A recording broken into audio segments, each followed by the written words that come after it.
Are we live? Yeah. That's it. Wow. Awesome. We're actually here. After many days, many months of waiting, we're finally here at the Geosteering World Cup 2024. That's so awesome. Are you excited? Oh, yes. Yeah? Yeah, real excited. I'm pretty sure all the people, our people there's in our chat right now is really excited. I mean, that's one of the most exciting parts because, at least to me, coming over to Rochi, what I noticed at the first part is that they really built kind of a community, not just around like geoscience, but also geosteering and many other things. And, one of the things that I always heard about was the Geosteering World Cup. And today we're joined by I think it's 300 to about 400 contestants this year, which is absolutely, groundbreaking. And Carlos, you've sort of seen it evolve over the past couple of years, right? Pretty much, yeah. Mm-hmm. I've been in all the positions. I've been in the operations, drilling operations, software side, geology side. So it's pretty much seen a lot of them. Yeah. And I'm really excited to see the big community of the geosteers and the big part of the family of the project join us for the Rogi World Cup right now. Oh, absolutely. And to all of us that are joining on the live stream, right, in the comment section on YouTube, or even, tag us on Instagram or LinkedIn, all the different socials. Just let us know where you guys competing from. What are you the most excited about for this Geosteering World Cup? And be sure to use hashtag GWC24. Our entire team here at the Rogi Production Center, right, the studios, will be tracking all the posts live and in real time, and we'll be sure to share them and engage with you guys. And we really want to hear, what are you most looking forward to, most excited about? We also have a variety of different Instagram filters. So if you go on Instagram, you look for the live filters and you type in GWC24, you'll actually be able to share kind of the different things that you're excited about on your story and different social media posts. So we'll also be looking out there. And before we actually get started, Carlos, we never introduced ourselves, right? Oh, no. Yeah. That's wrong with us. We were so excited for the show. Yeah. We're just like, it's finally here. Yeah. So my name is Julian. I've been at Rogi now for about 6 months. It's been an absolute pleasure and so much fun interacting with not only Carlos, but the entire team here in the Houston offices and our offices all across the globe. And I'm helping with integrations and partnerships over here when it relates to geosteering, drilling, data management, so on. But Carlos, you've been in a variety of different roles. You've seen a lot of industry. Oh, yeah. My name is, thank you, Julian. Yeah. My name is Carlos Llanes. I'm here in Rogi. I've been here for almost a year now. Really good transition for me so far. I'm working with the technical sales team. Probably you see me doing a lot of demos in your office. I'll send you emails or some during the different conferences doing presentations and all that good stuff. So really excited to be here. And it has been a really nice transition to here into the Rogi family. And thank you all the guys that are behind the cameras, helping us with all the technical parts and all the different type of roles that we need to apply to get this Rogi World Cup to Geosteering World Cup to everybody, so that everybody can do an awesome job. Exactly. And this is the 6th year running. It started back in 2018. It's been quite a while. We started with, actually it started at Rogi Tech Houston to begin with. And it sort of started in a room with about maybe 100 people. And now it's really kind of exploded in size exponentially, right? 300 to 400 people competing annually. And it's going to be a fierce competition. We have people that are joining us from North America, from Europe, from Africa, Middle East, Asia. Really, it is a global event to highlight geoscience, not just in our community, but also when we actually get into the different, the 2 different wells that we'll be drilling, they're also in a global sense as well. So that's going to be really exciting to see. To kind of kick us off, Carlos, you had something really fun planned, right? Yeah, we were talking about some geosteering fun facts. So the first one, I find out that basically geosteering is a GPS for the underground. Think about it. Yeah. Because you need to go from point A to point B or C. So it's pretty much what it is. Yeah. In global sense, we can go into the deep details, but it is a GPS for the underground. Also, we find out another fun fact that with the geosteering is not only using the directional surveys and that curve data gamma ray, you can use a different type of information. Like for the GWC 2024, we're going to use resistivity. We can show that, and we can use seismic information and petrophysical information to put it all together into the geosteering, or the multidisciplinary type of area that we can do. It's not only for the geology, it's more like conglomerate, using geological words. Absolutely. I mean, and you kind of nailed it. It's really, I mean, geoscience has kind of evolved significantly from, I mean, yeah, it's still using paper, paper logs, still creating structure maps, seismic, etc. But our science has become increasingly more multidisciplinary, right? And geosteering, like you said, is one of them that highlights it quite well. Yeah. And I actually kind of like what you mentioned about GPS as well for subsurface. It's kind of like the F1 in a way for geosteering, right? I mean, I'm more of a Charles Leclerc fan. Oh, but poor guy. Max, come on. No. Come on, Max is a man. Brutal. You're killing me, Carlos. You're not supporting Charles Leclerc? I'm supporting Adrian Newey. I'll put it that way. Okay. Sargent. He was the American driver. Sadly, he's not there anymore, but... Absolutely. And kind of building off of that, so we also do want to thank our amazing sponsors, just like in F1, right? We have several sponsors that actually make the GWC happen, and we'd like to really thank our platinum sponsors, which is AWS, Amazon Web Services, as well as Edge. We're deeply appreciative. We'd also like to thank our gold sponsors for this year, which are Source Geosteering. And then, of course, our bronze sponsors, which are Beloy, Cabra, Mojo, Columbine, and Chinook. I mean, with all of these different companies, really without their help, it would not be possible, right? It's been the 6th year running. And because of their support, we've been able to continue the program, continue with the competition, and continue building this kind of community within sort of the geosciences. So we're deeply thankful for that. And the last thing that we'd like to kind of mention is, how does it actually work? That's kind of a big one, is how do we actually geosteer? But more importantly, how do we even actually compete in the competition? So we're actually going to pass it over to Pavel, who is going to cover all the different rules for the GWC, how you can win. And then we'll also have a series of different videos that are going to highlight the different competitions, right? So one will be unconventional, the other will be conventional. And so with that, we'll pass it over to Pavel to take it away. Hello everyone, I'm Pavel, Technical Support Team Lead, and I want to briefly talk about the technical rules for the Geosteering World Cup 2024. Please use the same credentials which were provided for the trainer. It should be in your inbox.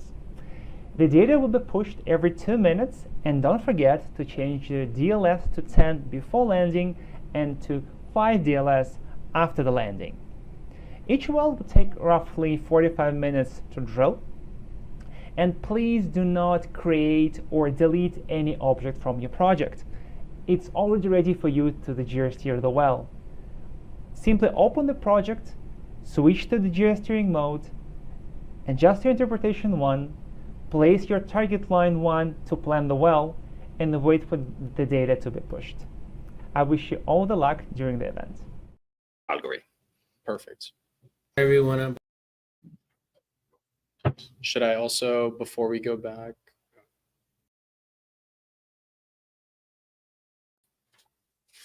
and so now that we've kind of covered the different rules, we're now going to pass it over to Balpreet, who's going to cover our unconventional well. How will you be graded? It'll also cover some of the geological background, what to expect, and sort of some tips and tricks so that you can successfully win the first part. And then we'll kind of dive into the live competition and see everyone start to steer their wells.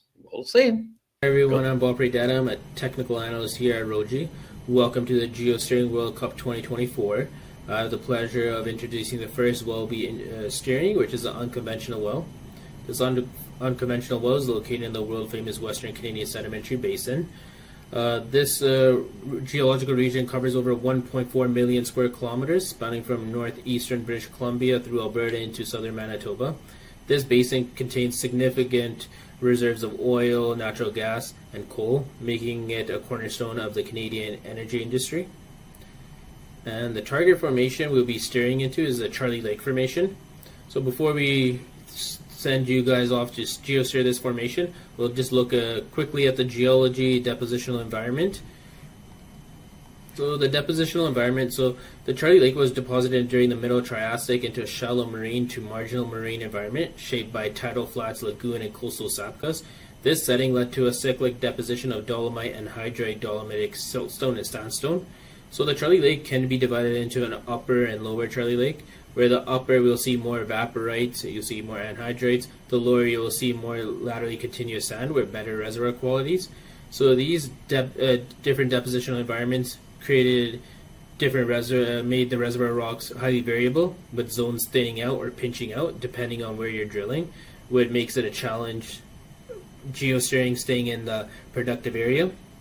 And just the reservoir itself. So the reservoir rocks in the Charlie Lake are primarily dolomitic siltstone or sandstone, which are embedded with other layers like siltstone and evaporites.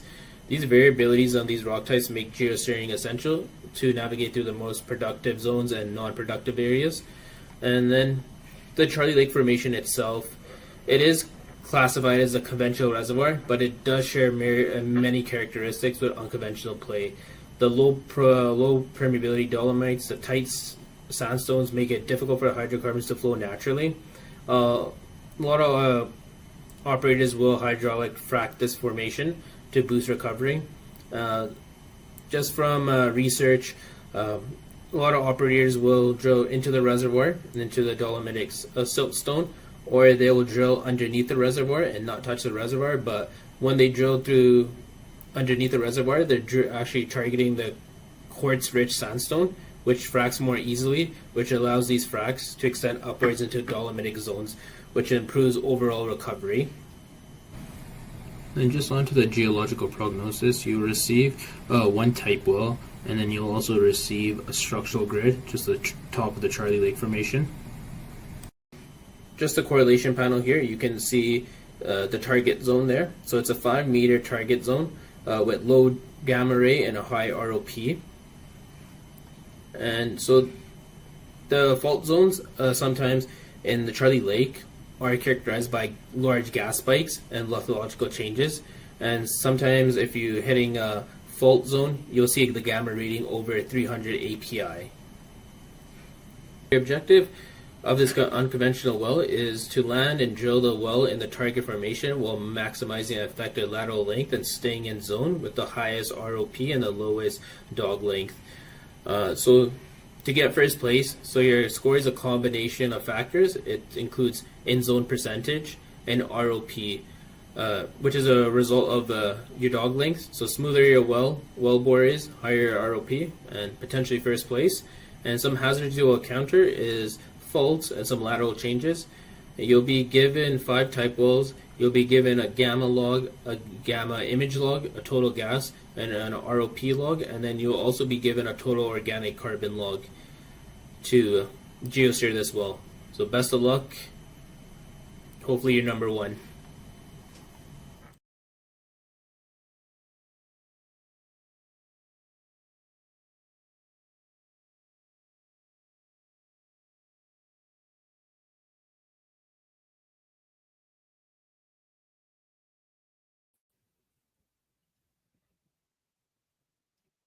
All right. Well, thank you so much, Pavel, as well as Balpreet, for really covering everything. And as soon as it's 10:45 Central Standard Time in Houston, we will start pushing data and the competition will officially begin. Carlos, do you have some any encouraging words for our competitors? Any words of advice? Just relax and enjoy it. We need to talk actually the prize, the little trophy that we have over there for the winner. If you want to show it. You mean that thing? Yeah, that thing. The Geosteering World Cup trophy that everyone's competing for. Yeah. Let's see. That's actually kind of heavy. Wow. I mean, it's almost like it weighs like 300, 400 competitors, just whoa. But yeah, so if you are the lucky winner for the competition today, you win both the unconventional and the conventional well, you can take home the grand prize, which is the Geosteering World Cup trophy. So we'll be sure to send it to you guys. But this is a big competition, right? Mm-hmm. So it's a big honor. It is actually. Yeah, you can brag about it. I will. I will put it all over social media, linking I'm the winner with my picture. Carried around at conferences. It's like, Oh, oh yeah, yeah. it's just like, By the way, here it is. Yeah. I will do that. But there's actually a competitor that we didn't even talk about yet. Oh, that's true. What was Our big good friend Rosie. Rosie, yeah. The automatic geosteering robot. Yeah.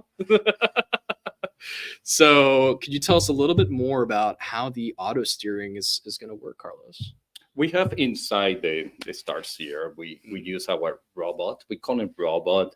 Yeah. It's the automated geosteering that we use. So it's pretty much is gonna take the same data and it's using all the different algorithm inside to drill the well like in the most perfect way. Yeah. So it's gonna help us to see where we need to go and all that stuff. Mm-hmm. And we call it Rosie. And we call it Rosie. And that's going to be the kind of fun thing today. So not only are we competing amongst ourselves, but we're also competing against AI, right? So we're competing against the automatic geosteering robot. That's going to be Rosie. We might disclose the player number. We'll see. But yes, they will be competing in the background. So it'll be kind of a nice benchmark to see, sort of how can all of those different interpretations vary, but then also when you leave it up to an AI, right, that's just going to take data for what it is without context necessarily.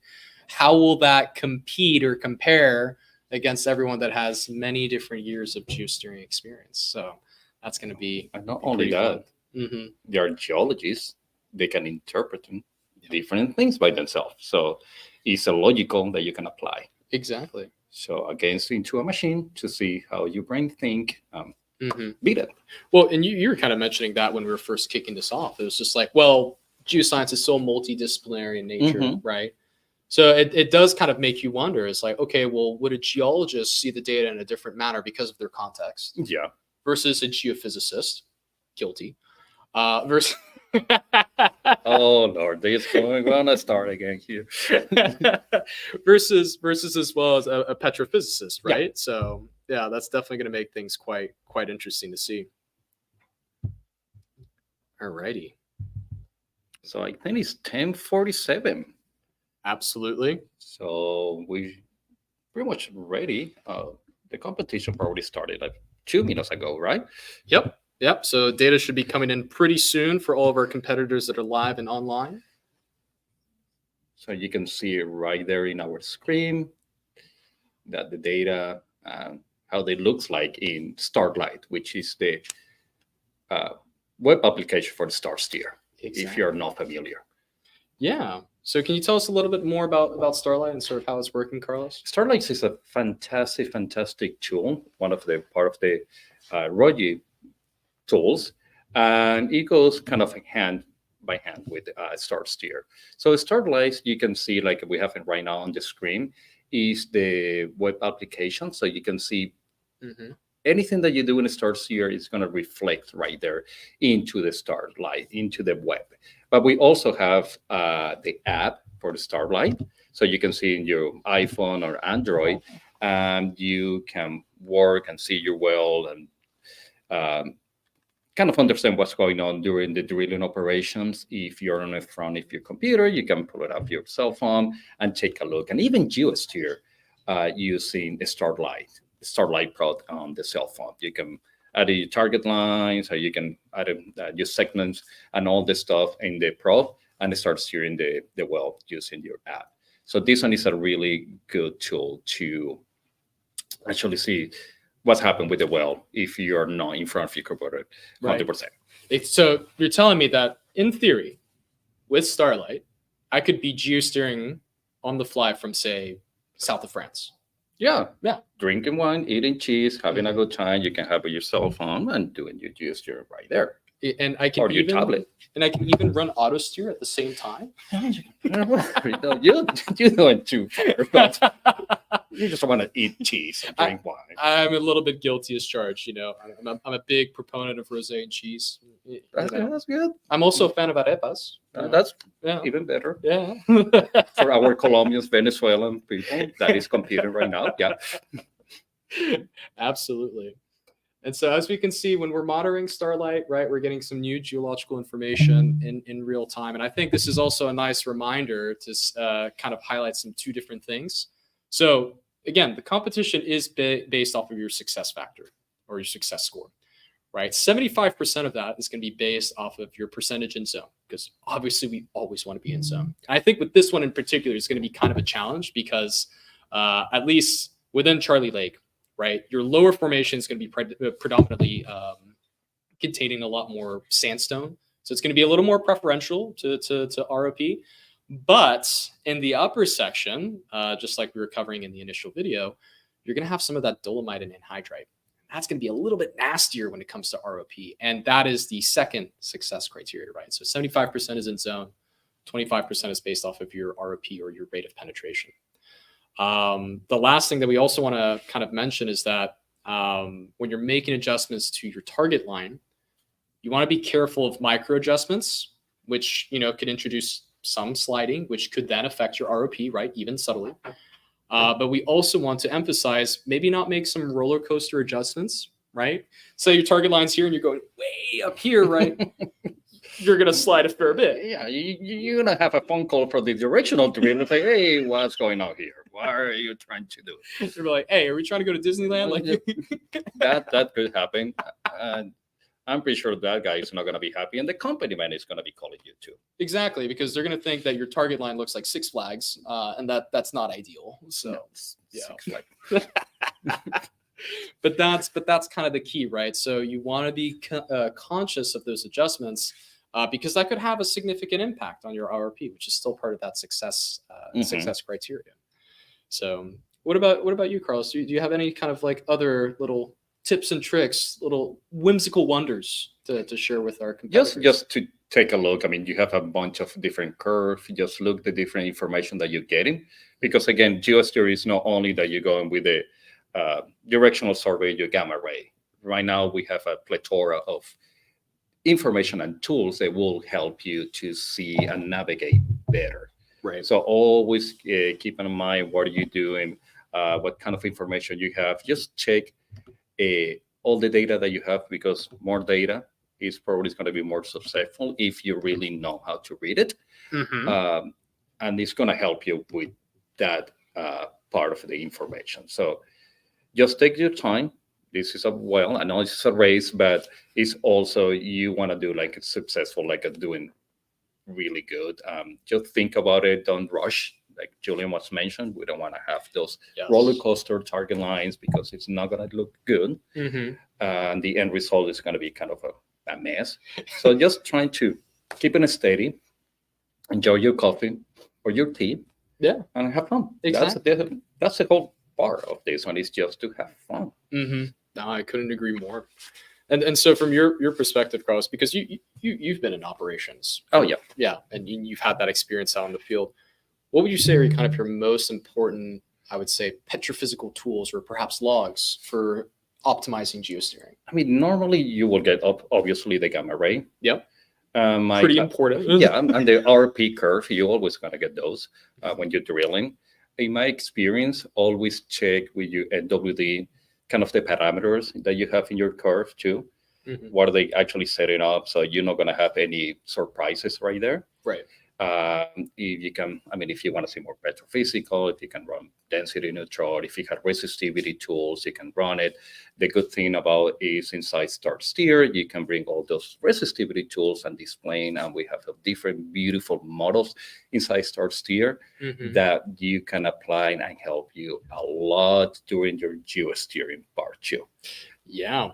That's going to be a big one. And actually, we'll touch on that a little bit in the second round of the competition. So the second round, it'll be a conventional well. And what will be really exciting with that one is actually we're going to provide a resistivity tool actually as a part of the geosteering process. So that's going to highlight some of the other different, more advanced tools that can be used during the geosteering process to kind of further optimize that. I know that I'm looking here over the chat, and I see that Geovision is participating and want to give a shout out to them. I mean, they've been a part of since the very, very beginning. In previous years of the GWC, they've had an entire team really participate, full theme, Hawaiian shirts, streaming from different locations. It was a fun time. And I know that they're fierce competitors. We're very glad to have them back on again today. And who knows, one of them could be the winner. Maybe. Yeah. Maybe gonna carry the trophy back home. Put it in their office. If they do, I mean, I just got to get a hold of one of those Hawaiian shirts. That's It's gonna be a tray. The trophy for the Hawaiian shirt. Yeah, I mean, if they are the winner, that they deserve the trophy, But it's the Hawaiian shirts we're really on. We deserve the Hawaiian shirt. Exactly. Christina, can we do Hawaiian shirts, Roji theme? I was hoping to get one of the goats, honestly, from last year. Oh, they were awesome. That'd be pretty legendary. Yeah. Goat yoga practice. Oh, look at Roji being very mindful. We're tapping into our geosteering selves. So yoga pose. Exactly. Which will be really fun because actually we'll be joined by Jackie. So Jackie Palmer, she's one of the co-founders from Geovision. She's been around and massive supporter of not only the channel today, but also Roji as a whole. So she'll be coming live to chat with us in a couple of minutes. So that'll be pretty fun. That will be pretty awesome. Yeah. Mm. We're kind of busy in the chat too. We have a lot of people logging in, asking questions. And please, if you have any questions or anything, just go to the chat, give a comment. Something is not working for you, or you just want to comment something, tell us a joke, doesn't matter. You always use the chat so we can see it and pass that information to the right person. That's we're advancing right now. That'd be kind of funny, actually, if maybe we even do like a subtle award where somebody that has the best geoscience pun or geoscience joke, like the dust joke, but geoscience jokes. Yeah, exactly. Do you have a good geo joke off the top of your head? No, not top of my head. Need to think about it. Well, I mean, there's a really popular one that at least for geophysicists that we always hear. Here we go. Yeah, you know the 2+2 joke? No. Okay. Corey and Mark, have you guys heard the 2+2 joke before? I have not. Okay, this will be a funny one. So it's basically there are three people that are being interviewed: a geologist, a geophysicist, and an engineer. So the first one up is the engineer, and they walk into the interview room, and the person giving the interview asks them, "Okay, quick kind of question. What's 2+2?" And of course, the engineer's answer is 4.00. Right? Precise, exact. That's what the equation has always been. Perfect. That's what we do. Exactly. The engineer. Yeah. Right. Then the geologist comes in. Oh, right. Now you can see where this is going. And so they then ask the geologist the same question. So like, okay, so what's 2+2? And the geo is just like, well, it can be anywhere between 3 and 5. It kind of depends. There's a bit of uncertainty, or a percentage range of error. Right. And so, that was the geologist's response. And at least the favorite one for me is the geophysicist then comes into the room. Right. Of course. Yeah. And they ask them, maybe. Yes. And then the geophysicist comes into the room. And do you want to guess their answer, Carlos? No, you're the geophysicist. I'm the engineer and / geologist. Yeah. So then the geophysicist comes in and he's just like, well, what do you want it to be? So geophysicists can make up any response. We know that 2+2 = fish. We know. For sure. And so with that, we're going to pan over to a quick break. And then once we come back, we'll then continue on with the show. So.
Alrighty.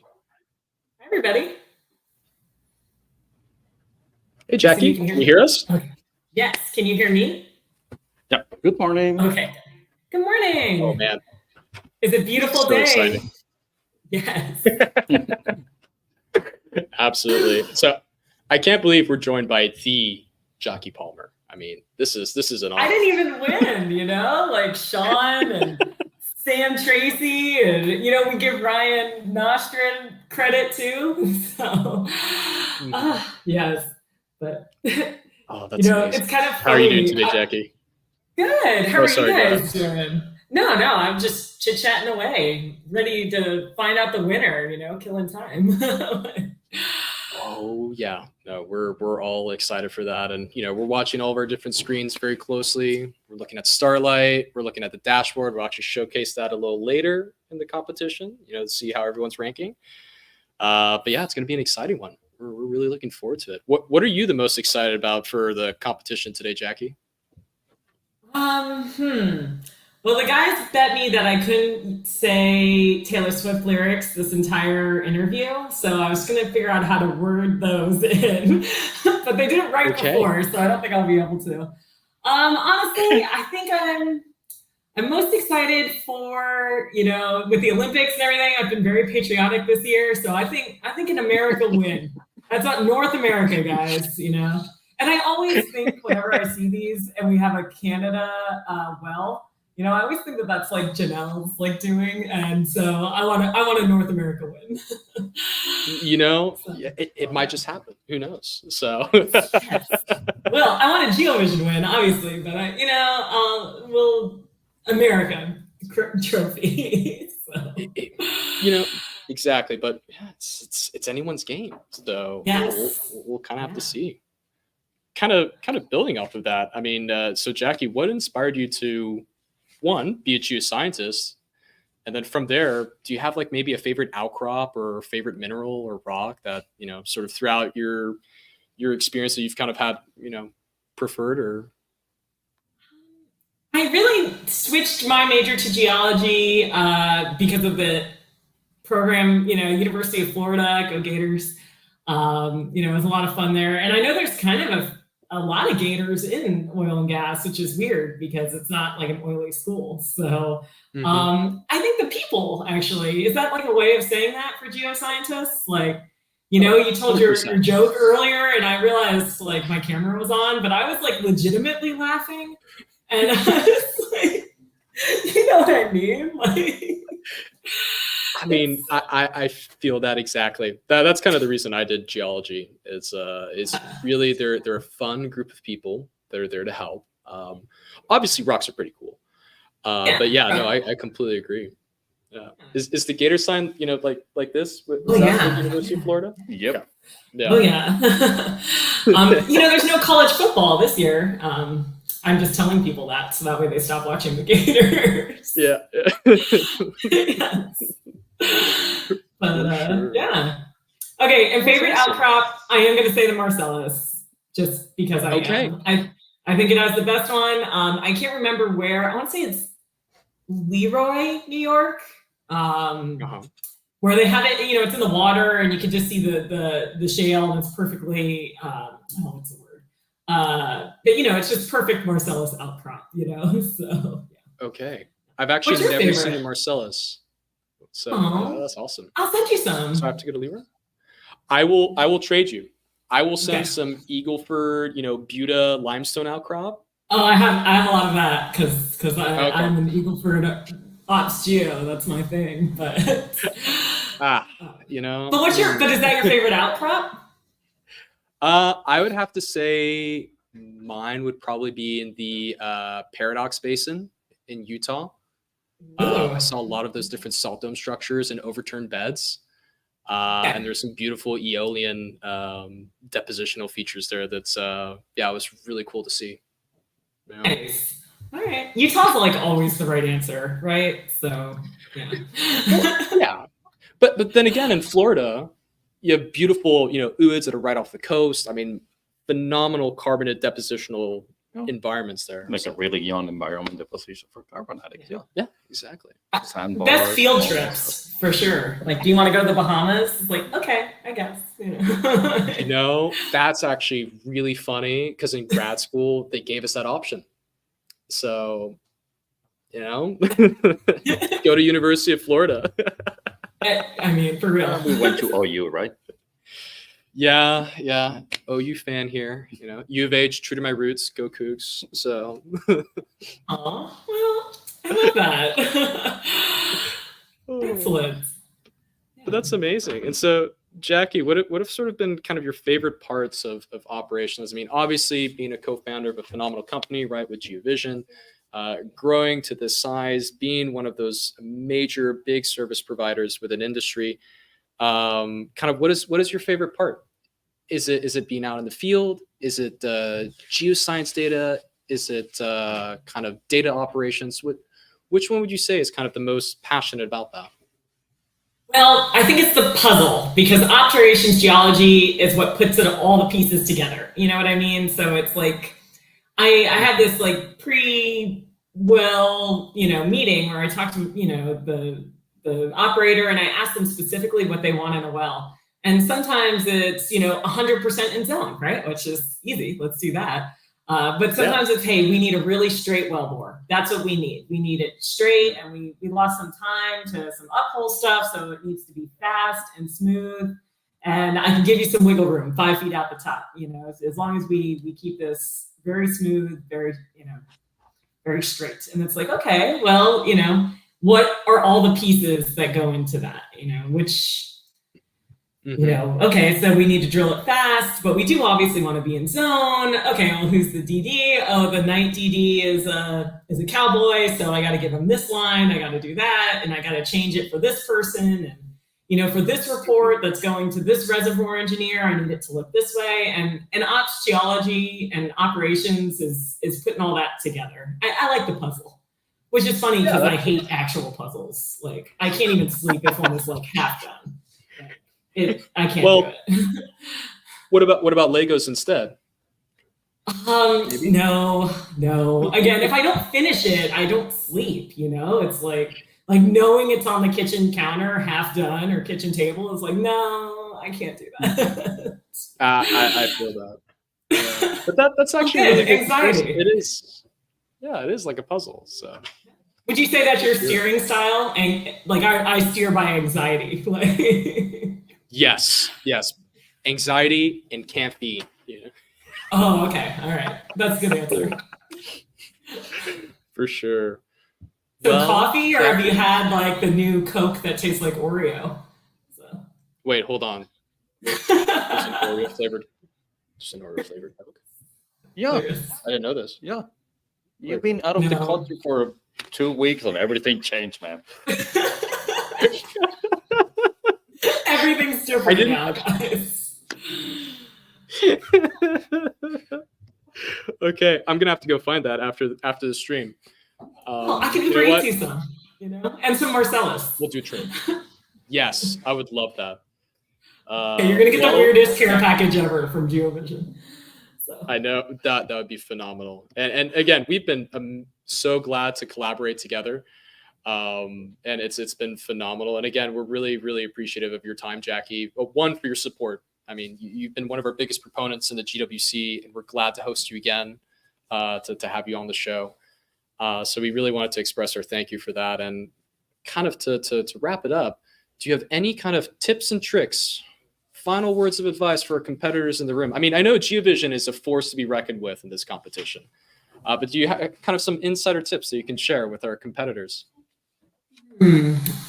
Okay, so Doug Rosas, he's our geosteering manager. He's been with us forever. He would say, don't chase structure. That's what he would tell you to do. Don't get, so excited on the well plan, and then you're going up and down and you're just porpoising out of the well. I know I'm from Florida. I get that, but don't, don't porpoise. That's a good job. See, anyone other than a geologist wouldn't laugh. So thank you. For sure. gosh. Don't chase structure.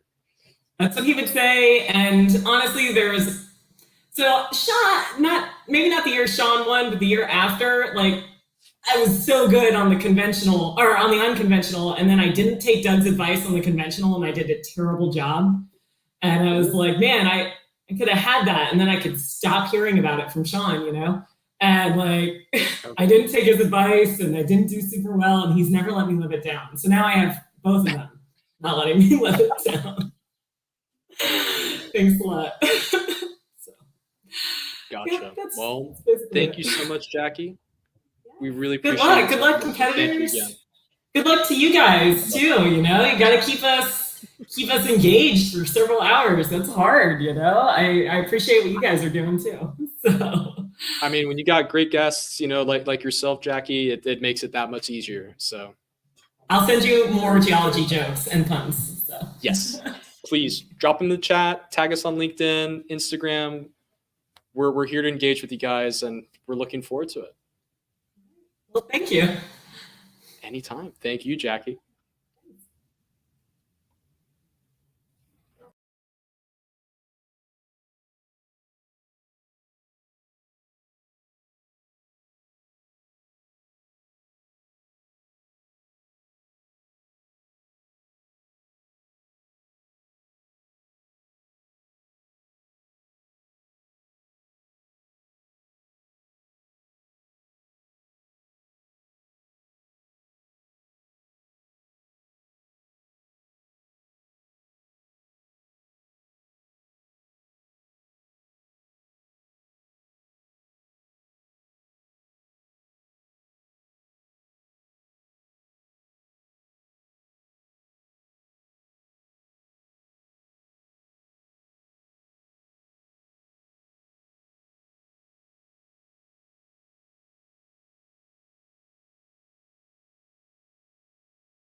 All right. And continuing off of our wonderful guests that we have joining us today.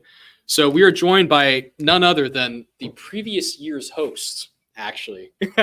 We're joined by Mr. Adam Martin, who's coming over from Oxia. So Adam, welcome to the show. It's great to have you. Thank you. Thank you for having me back. Obviously last year, a little different. Glad to have just a cameo appearance this year.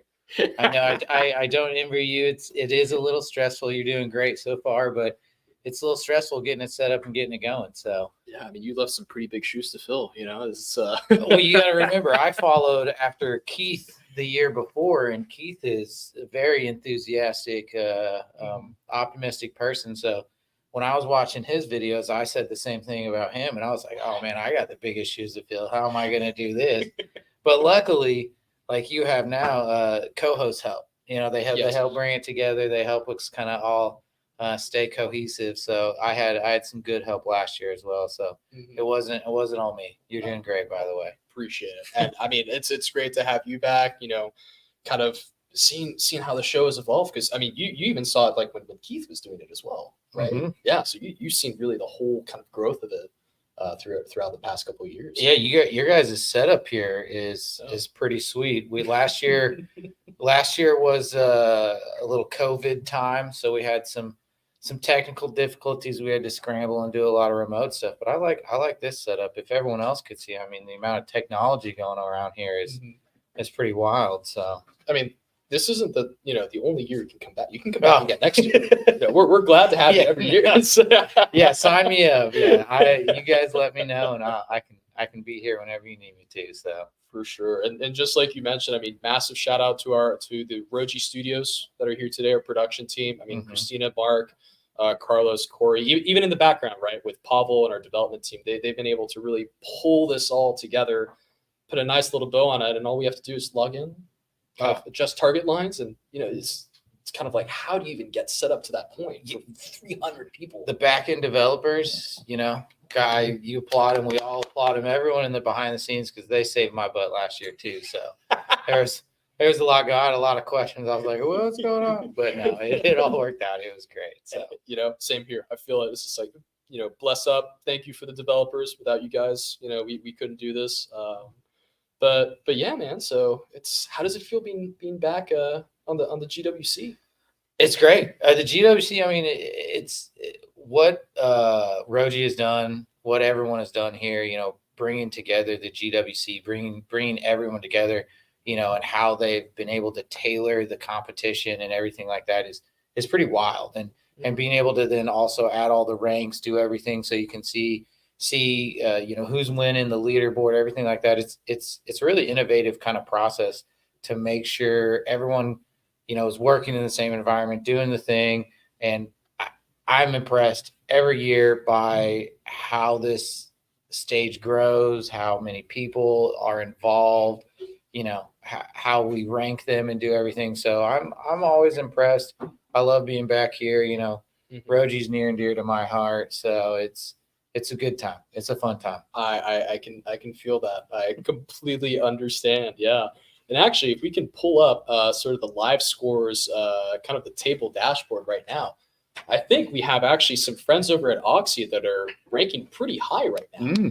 I see that Patrick Tobin is second place right now. And he just jumped up to first place. Oh, that's crazy. Is he really? Oh, yeah. I didn't even know he was participating. Go, Pat. Go, Pat. We're rooting for you. Didn't he? I think he placed second one of the, that's the bad thing about co-hosting here. Yeah. I don't get to participate, because I'd love to say that, co-hosting my thing, but geosteering is my thing. This is why, but maybe I shouldn't, because I don't want to win it every year, Yeah, you got to leave some for the rest. Yeah, especially for Pat, he needs that help. Sorry. Hey, Pat, you're welcome. Okay. Shout out, Pat. Yeah. So, and then we could also see we have a few others. So we have Armius, who's going to be in second place. Thor. Yeah. Great name. Wow. Third place. Yeah. JT. Who's Big Crunchy? That's a good question. I'm kind of scared of Genuine Scorpion. Did we have fun names like this last year? I can't really remember. I kind of like the fun names. I like this. Oh yeah, that was actually one of the open fields we gave them, so they could choose their alias. They could keep it normal with their name, or they could get like really creative. And we have a moose and the Kingdom of Saudi Arabia, so we have alias as well. So yeah, here, do we think Thor Stone is the real name, or is that an alias? I don't know. Maybe Thor Stone. If that's a real name. Big Crunchy, I'm guessing that's a fake name. I'm guessing. I don't know. Did God make it? Maybe. I don't know. Where's our bot? Oh, Rosie. Oh, is it Rosie? It is Rosie this year. Yeah. Where's our bot? Is it winning? I don't see Rosie on the charts yet. Who knows? Could sneak up at the very end. Yeah. So, yeah. Yeah. We already warned our competitors. It's like, in the background, you have an AI competition. The Roji bot, Rosie. Yeah. So we'll see. Okay. How far along? I should probably know this. Apologize. How far along are we in it? I think we're about halfway through, right, for the first round, which is the unconventional well. Okay. Yeah. So, and then after that, we'll switch over to the conventional well in round 2. Each round is about 45 minutes. Okay. So. Yeah. So we're about, halfway through, 3/4 of the way through almost. So, Nice. Well, hey, everyone, keep it up. You're all doing great no matter what place you're in. Remember that. Oh, yeah. It's not about winning. It's about geosteering. It's about geosteering. Exactly. JT, I see your comment in the chat. Looks like you're at 5th place right now overall for the unconventional well. Yeah. And so can we also switch over the to the trajectories so we can actually see? Yeah. Oh, yeah. See, it's all coming back to me, you know?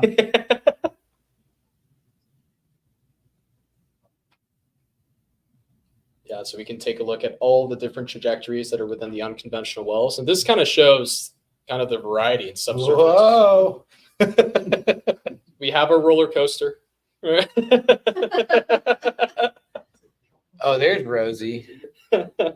Or Rosie. Yes. Oh, look how clever we are. I think last year is ROGGA or something. Might have been. That sounds right. Yeah. I cannot remember, but I believe you.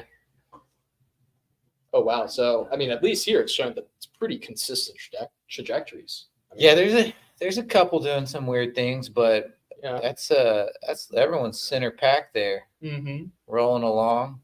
I don't see Pat. I don't know where Pat is, but he was. You can probably find his name in the chat and then look over it. Oh,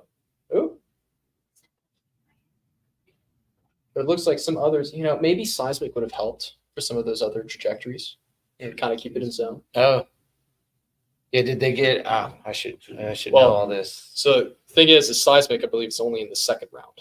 So Okay. Yeah. All right. Yeah. See, I'm losing it. I forget what we did for each round. Look at it. Now we're zooming in. okay, there we go. Oh, someone's diving down though. Someone's dipping real fast. But I mean, overall, ballpark, it seems like trajectories are looking relatively consistent. I would say so. At least it must.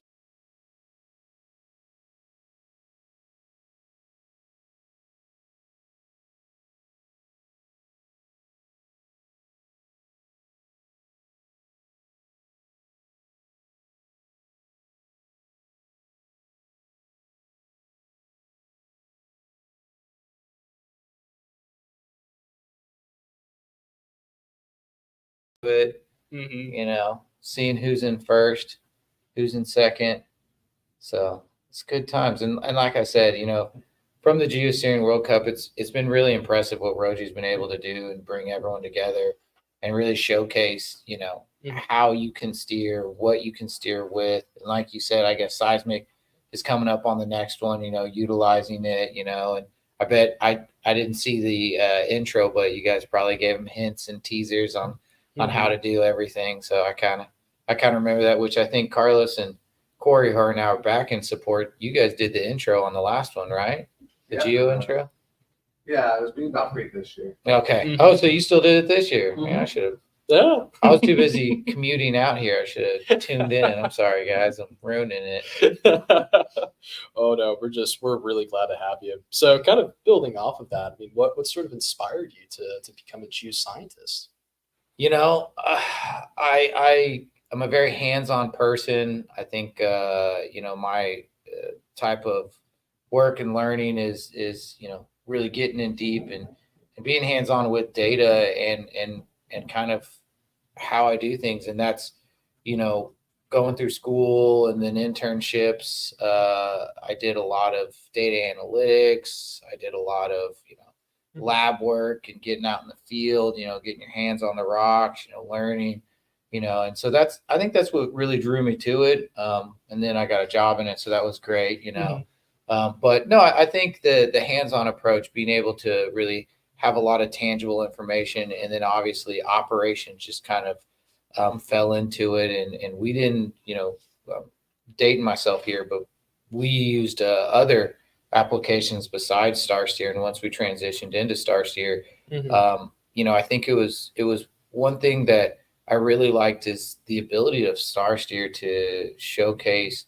geosteering and then the data behind geosteering. I think that was one thing that was really lost in operations before that, was the ability to easily showcase it and to bring light all of the information and data and work that is done by operations, by geosteering to the forefront. And I mean, StarSteer has been really revolutionary in that, or I guess revolutionary, or leading the pack as far as that goes. Making sure everyone has that cloud, the universal space, the handoff, everyone's working together, and then everyone's sharing that entire data behind the scenes as well. So, I mean, that's how I got into it. That's how I fell into it. I wouldn't say got into it. I more fell into it.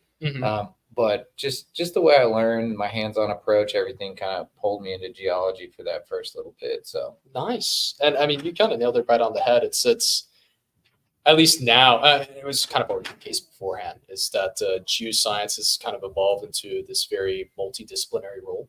Jackie, actually, we just had her on the show. She was like, geosteering in operations, it's a lot like puzzle pieces. You got to learn how to put them together. And once they come together, that gives you the full picture. And, StarSteer enables that. Well, and just to that point, great analogy there.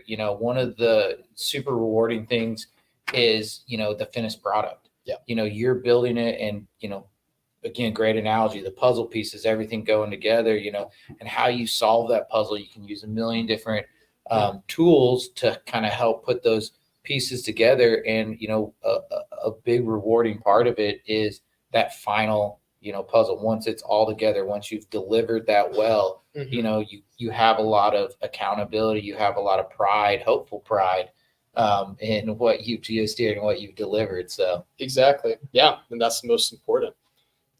From all of those experiences that you've had, would you say that you have maybe perhaps a favorite outcrop or a favorite field trip, maybe even a favorite mineral from all of the experiences? I don't know about a favorite outcrop. That one's tough. Yeah. Favorite field trip, definitely back in the day, did a modern clastic field trip out in South Carolina, which was part of the Nautilus classes, which was really, really cool. It's, the whole tie of geology is looking at modern depositional environments and tying it back to, the rock itself. And, one of that was really interesting. Plus it was really fun because it was in Charleston, South Carolina. I mean, as far as my favorite outcrop, originally from Arkansas's got some pretty nice turbidite deposits, Jack Fork, Fayetteville Shale. I'm just going to say all of Arkansas. So how about that? Okay. So what, Razorbacks or? Yes. Okay. Yes, Razorbacks. Nice. Woo Pig. Woo Pig. If Matt Boyce is in the audience, Yeah. There's a few of us out there, we're scattered about. It's a small little community, but Woo Pig. Nice. Oh, that's great. And I know that we're also going to be joined by another guest. So Adam, I think we're going to co-host our next guest that's going to be live joining us. And I think we're going to have Keith Rivera, who's another Roji superstar, just like Adam. Yeah. Who's going to join us. And we're going to talk to Keith a little bit about the GWC, some more tips and tricks, and kind of building off of that. And here he is. What's going Keith is on, in the everybody? house. How you doing? I know when I was in here, I heard a familiar voice. What's up, Adam?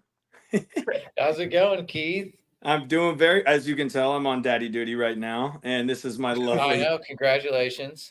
Thank you. My lovely leopard baby Bjorn right here. It's the wife's, but I rock it, Pulling it off. We love it. Oh, yeah, baby. Out your eyes. Don't worry. Oh, and before we get started, actually, Keith, we brought a little present to the show today. Actually, Adam, you might remember this one. So we were literal about a geoscience superstar. Oh my gosh. So we have none other than Keith Rivera, both geoscientist and phenomenal actor. Oh, you're too kind. You're too kind. I actually just got off of a movie and just got home last night. We were filming up in Vermont, New Hampshire. Oh, it's beautiful out there. The leaves are all starting to turn. It's like oranges, reds, yellows, greens. And then getting off in the airport, it was like a slap in the face with humidity. Oh, man. Okay. Yes, it was tough. Can you share little deets or little teasers on Yeah, show yeah, me. definitely. Well, Yeah. so that one, I'll give you a little teaser. It's a family friendly movie. They're shopping it around, I think, more on like a Lifetime or Hallmarky kind of vibe. You know what I mean? And I play the role of Jimmy, who's a horse trainer, and there's like some problems and stuff. So it gets a little deep for like a Lifetime. It's like Hallmark Murders and Mysteries, you know. But no, it's a cute little family friendly movie. There's resolution and it's cute. And then there's like it ends with a Thanksgiving dinner, so that's super cool. Now that was really fun to shoot, a really amazing shoot. So if it's a Hallmark movie, are you the small town? So hero, or- there are three different like main characters. So there's one girl who is like the main protege. Then there's another one who's like coming up in the ranks, you know what I mean? And then there's myself. And in this one, my character does have a love interest, and so does one of the other girls. So it kind of follows like it's like one of those multi stories, and they intertwine. You know what I mean? So, but yeah, I guess this one, my character Jimmy did have a little bit of a heartthrob, so it's cool. It's fun. Oh, that's Look at awesome. that. Not predictable at all, by the way. There's no formula for these, cutesy movies whatsoever. Oh, that's awesome. Yeah. Well, Keith, I mean, thank you again for joining us. It's course. very lucky to have you on board. I mean, we have like a whole Roji family community that's joining us on the stream. It feels like home in many ways. I know, it's good. Back on the GWC. It's good to be back, to be honest with you. I'm really glad that this timing worked out beautifully for me to be able to hop on. How's it going? Are things going well? People kicking butt and taking names? I think so, yeah. Yeah. Sweet. Yeah, we were looking at it. I guess one of the co-workers at Oxy is actually winning it so far. How are all your anyone at Devon up there? Why aren't you participating? Well, I guess you're co-host. Yeah. And I was, acting, and I wasn't sure because they actually wanted us to try to prolong it as much as possible. I'm like, look, guys, I gotta start work on Wednesday.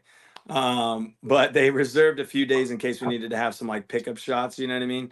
Luckily we got it done, and I was able to get back for this and life. So but I need to participate. Everyone keeps asking me, why aren't you participating? Yeah, busy man, I guess.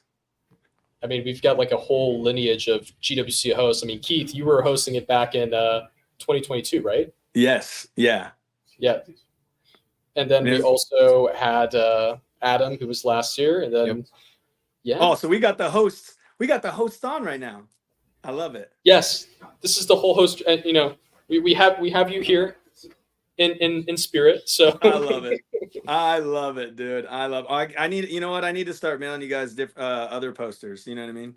So you can just have the things of what I've been doing. Yeah, I don't even have a poster.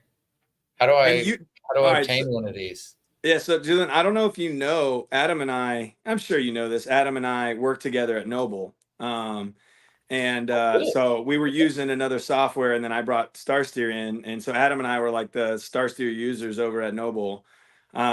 We parted ways. We're at different companies now, but still stay in touch. And it's pretty cool. Adam, actually, your hair is shorter, bro. What's going on here? Recent haircut. Oh, man. Letting go of that sick flow. Well, I'm going to try to grow mine out for you, bud. Thank you. Yeah, make up for my loss. Maybe we've got the other Julian that's down the hall, Luscious Locks. So. Has he cut his yet? Because when I was there, I mean, that thing was getting long. He was like Fabio style, It still is. Yeah. Nice. Good for him. Good for him. I love it. So, Keith, for all of our contestants that are joining us and competing in a GWC, I mean, you hosted the show before. Mm-hmm. Do you have any kind of like tips and tricks or little hacks for our competitors? Jackie shared that, don't always follow structure. Adam and I were talking about the multidisciplinary kind of aspects of geosteering. Yes. Being mindful of that. Do you have anything that you'd like to share? Yeah, I mean, I think the biggest caveat, right, is following the grids, understanding what your data density is for the grids. You may or may not have that information, but a lot of times the grids will not be a 1-to-1 correlation. The other thing, I don't know if they have seismic. Are they doing seismic this year? Is it just an image, or do they have it? Seismic will be in round 2. That's going to be in the conventional round. Yes. Okay. So yeah, I mean, utilize the seismic, but try to, I don't know about, I know in the unconventional world, the seismic can in some places be extremely helpful. But other places it can lead you astray. So that's another one of those things, like, grain of salt. I think the best thing to do is just, don't overreact, just like in the real world scenarios. Don't overreact to where you then, shoot yourself way up, out of zone. And one of the things that I know that I've learned, and I'm sure the contestants know this, if you have multiple interps, kind of display them all at once.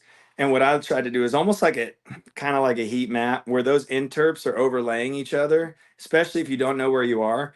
Target that overlap, because then if you do miss, you don't miss by far, and you're at least somewhat in the zone no matter what you do. And then don't do a knee-jerk reaction. You know what I mean? And then as you continue on, the data will kind of, wean out one of the others, and then you'll start to hone into, okay, no, this one was the case. Because I know in real life, one time, Adam, I don't know if you remember this, we were drilling a well, and I think it was one of the Ho bands. I think it was, maybe, I don't know, doesn't really matter. But the target formation looked very similar at the top and the bottom, right? It was a cool, but then you had a shale above and below, and so we thought we were high, and so we made a move to come down.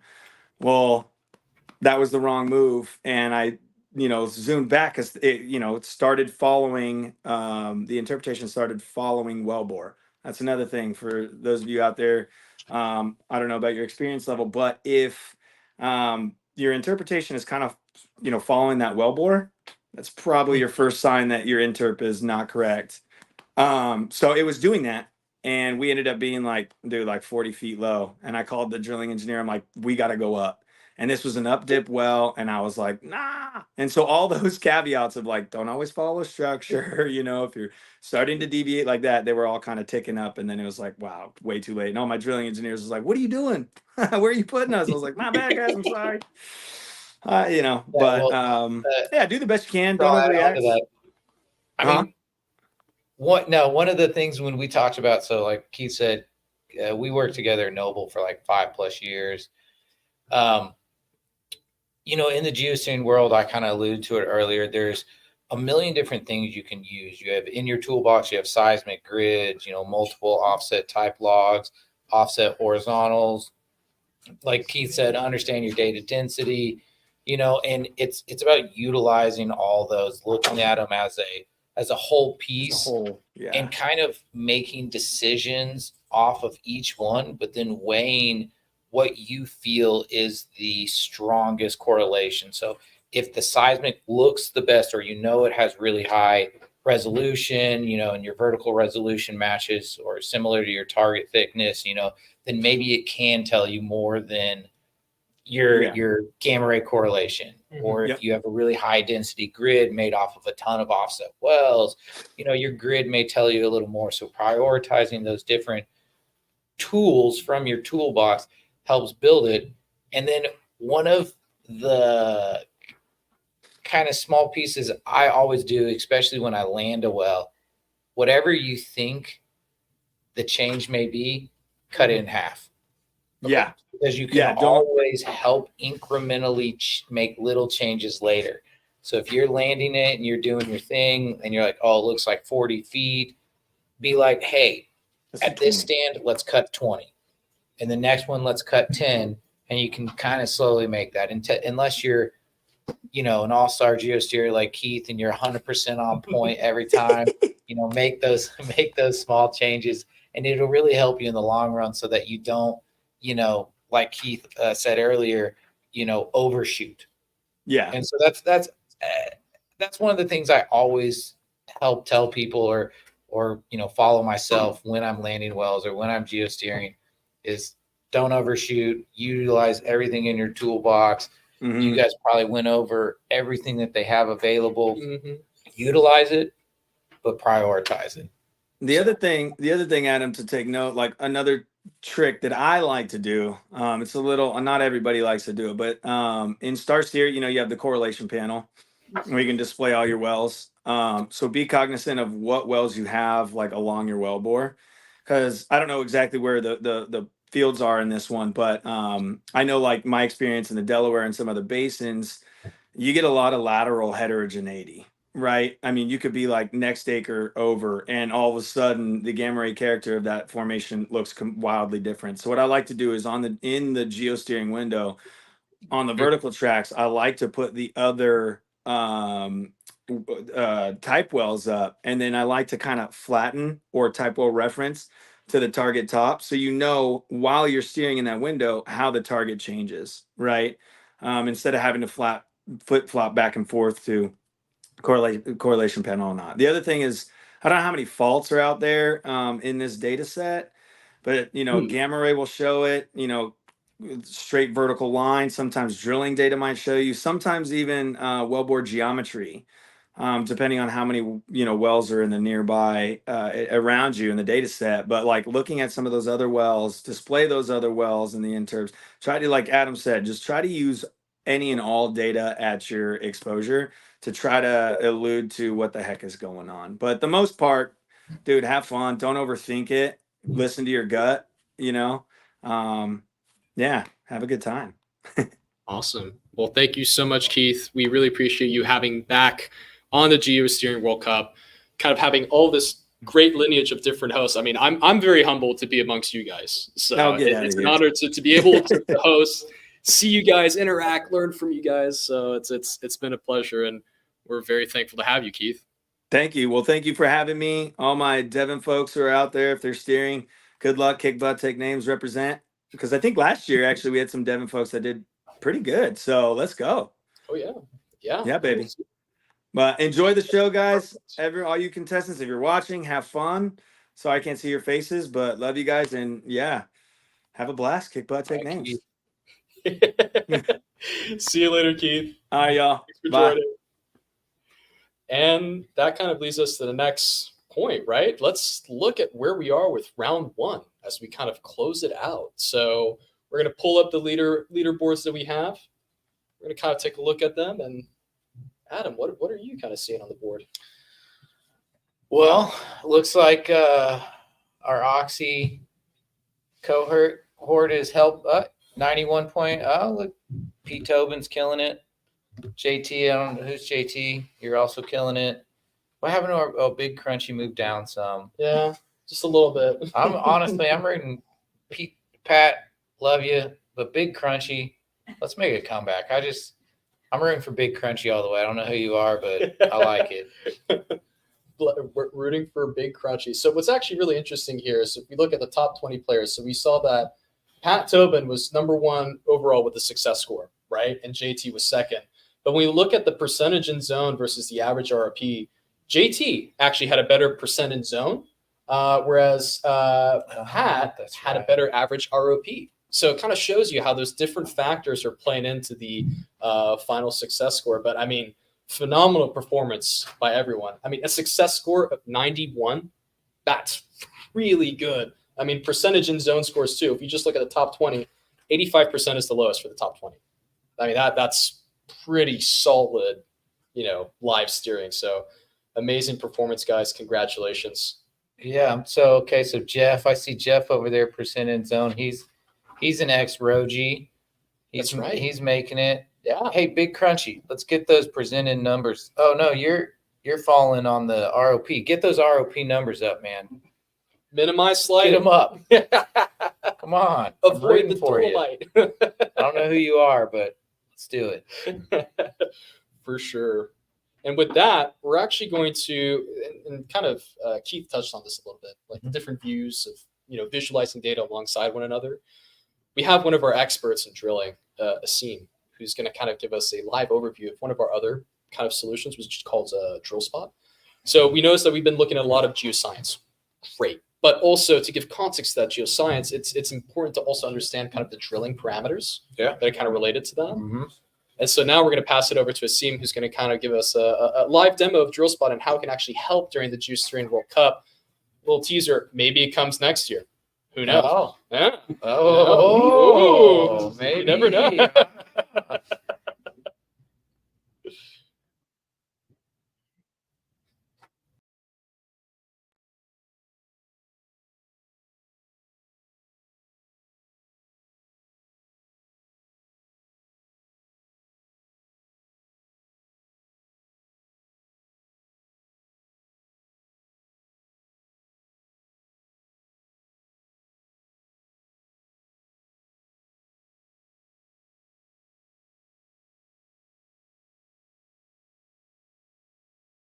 2024.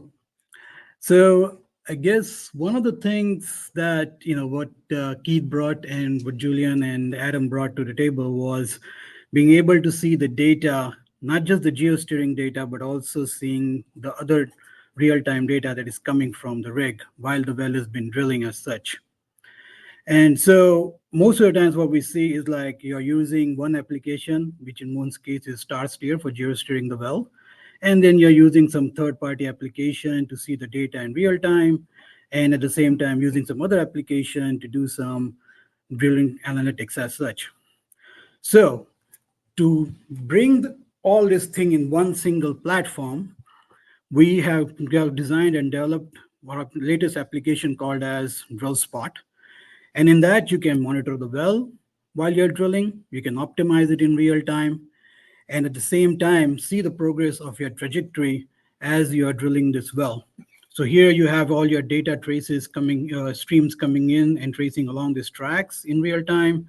Here you have your depth-based data that you can use to compare your well with the offset and optimize the well as you're drilling, especially with your parameters such as, say, weight on bit and RPM, while you are seeing how the well has been drilled along your target zone as such.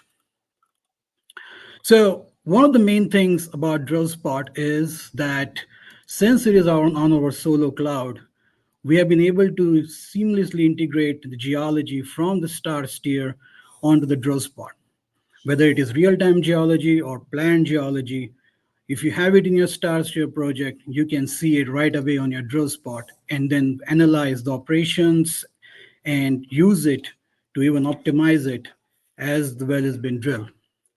So when you're monitoring the well, while you're drilling this well along the well bore, and you can see it over here in our GeoTarget widget, which is like a simplified view of the StarSteer, with this red line being the trajectory, this yellow band being the target zone, and the other formation tops shown in orange and white, along with your latest surveys. You can see as the well has been drilled, the real-time data comes across by WITSML. It's streaming over here. You can see the real-time geology and see the operations with respect to the geology as you're drilling. Say like over here, all your tripping pipe out as over here. And at the same time, you have this rig statuses, you have this automated drilling hazards, which for drag and slack off kind of gives you an idea what kind of problems you are coming across while working with the drill pipe. And you also have your tool face and over here, which gives you the orientation of your drill bit. So from monitoring perspective, you have the geology, which is integrated within this monitoring panel. Same time, that same geology can now be used to optimize the well. So here we have these real-time tops, which are part of your StarSteer project, and they are now showing up on the drill spot. And the same geology is also seen in your offset wells. So using the geology tops depths in the offset wells and taking the data in between them, you can scale that data from the offset wells to the active well, depending on the thickness of the geology expected within the active well, and give you a automated roadmap, which gives you an idea what to expect as the well has been drilled in real time. And then you can compare your real-time ROP or let's say real-time parameters with this roadmap to kind of give you an idea like, hey, whether you're performing well or you're overperforming, underperforming. So in a situation like this, when you're drilling this getting formation, you can see your ROP is less than what was expected on the roadmap. While you can see that you are not, even though you're applying the same amount of weight on bit, your RPMs are not exactly what they should be. And you can also look at your other parameters like differential pressure and surface torque to kind of get an idea how you're performing as such. The main thing about this drillers panel with this optimizing is that you're not just optimizing it based on MD basis, but you can also do it on TVT basis, which is really helpful when you are drilling when you're in the horizontal section. In the lateral, when you are drilling, you're not going to see a nice, clean single line to come as the well has been drilled in lateral. So in TVT mode, you can see the data in, say, in last 1,000 feet, and you can compare, or let's go 500 feet.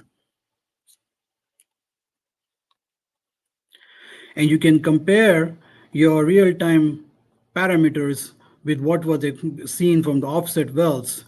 And here the offset data is broken down into heat map to kind of give you a statistical idea of what was observed in a parameter wise within the geology, and then what was expected based on the ROP. So here you can say within the target zone in the last 1,000 feet, most of the data was, but 35% of the ROP was around 132 feet, while you can see you are drilling over here like around 112, 130 as such.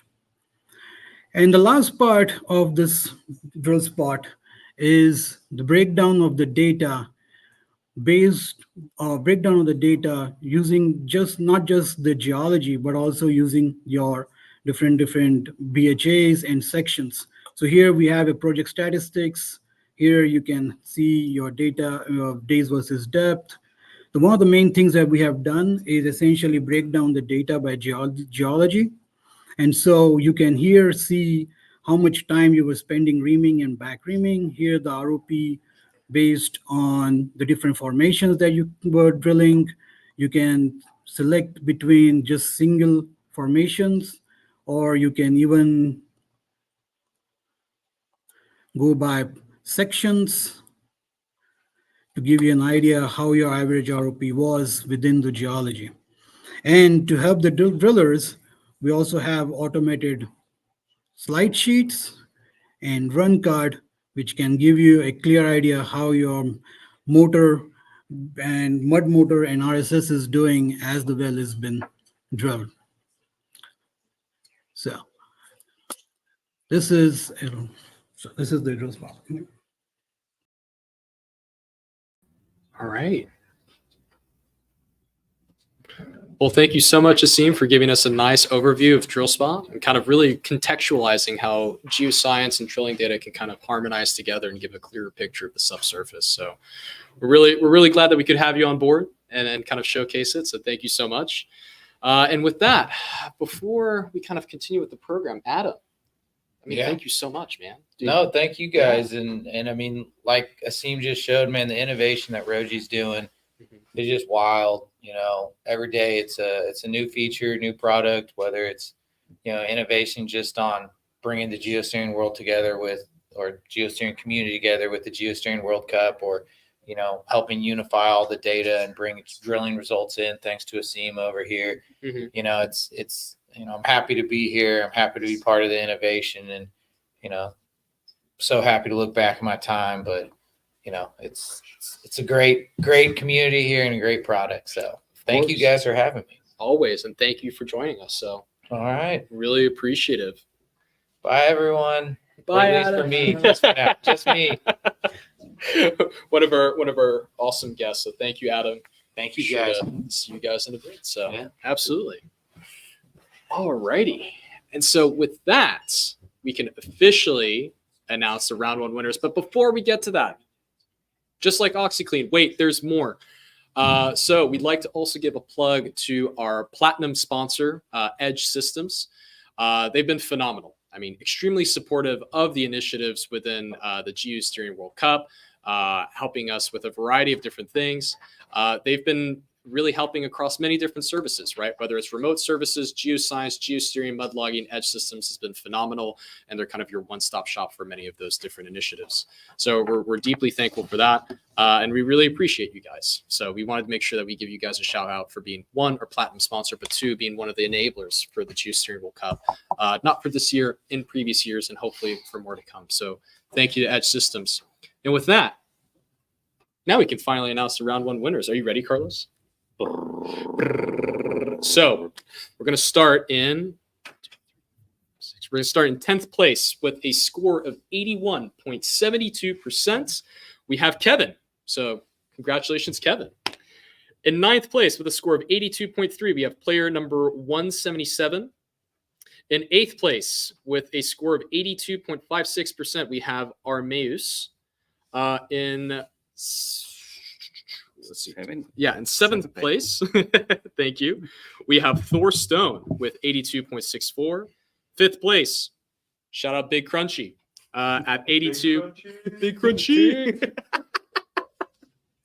With a score of 82.95. We have JT in 4th place, who got a score of 83.18.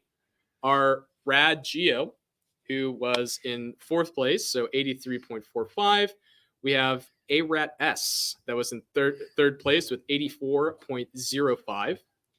Genuine Scorpion, kind of a killer here. I mean, 2nd place, 85.88%. And then our overall winner for round 1 is none other than P. Tobin. So congratulations, Pat. Your 1st place with a score of 87.3. So congratulations to all the contestants. Phenomenal scores. I mean, Carlos, sort of, what are your thoughts? No, it was a fantastic score Mm-hmm. for the small time they have to play with the well and all that stuff. It was fantastic. Yeah. And if we can see here on the screen, is pretty much that person well, the winner. Exactly. Yeah, absolutely. And, the key thing here, we were actually talking about this during the pre-show, was that over the course of about, give or take 2 hours, right, with 300 contestants, we're drilling about 700 wells, right? So you've got about 600 to 700, so about 300 to 350 contestants, right? Each one drilling a conventional and an unconventional well, each 45 minutes each, right? So you're looking at about 700 wells in 2 hours. More or less, yeah. And so, when you multiply that by about 12, that'll give us 24 hours. So we're looking at, let's run the math real quick, right? So if we're doing that, 700 times 12. So that means that within a day, we're drilling at about 8,400 wells, right? In just today. The average for the U.S., the amount of wells that they drilled, this was in 2022, so the numbers could be a little off. They drilled basically over the period of a year, was 22,000 wells. So today, right, we were able to drill about 8,400.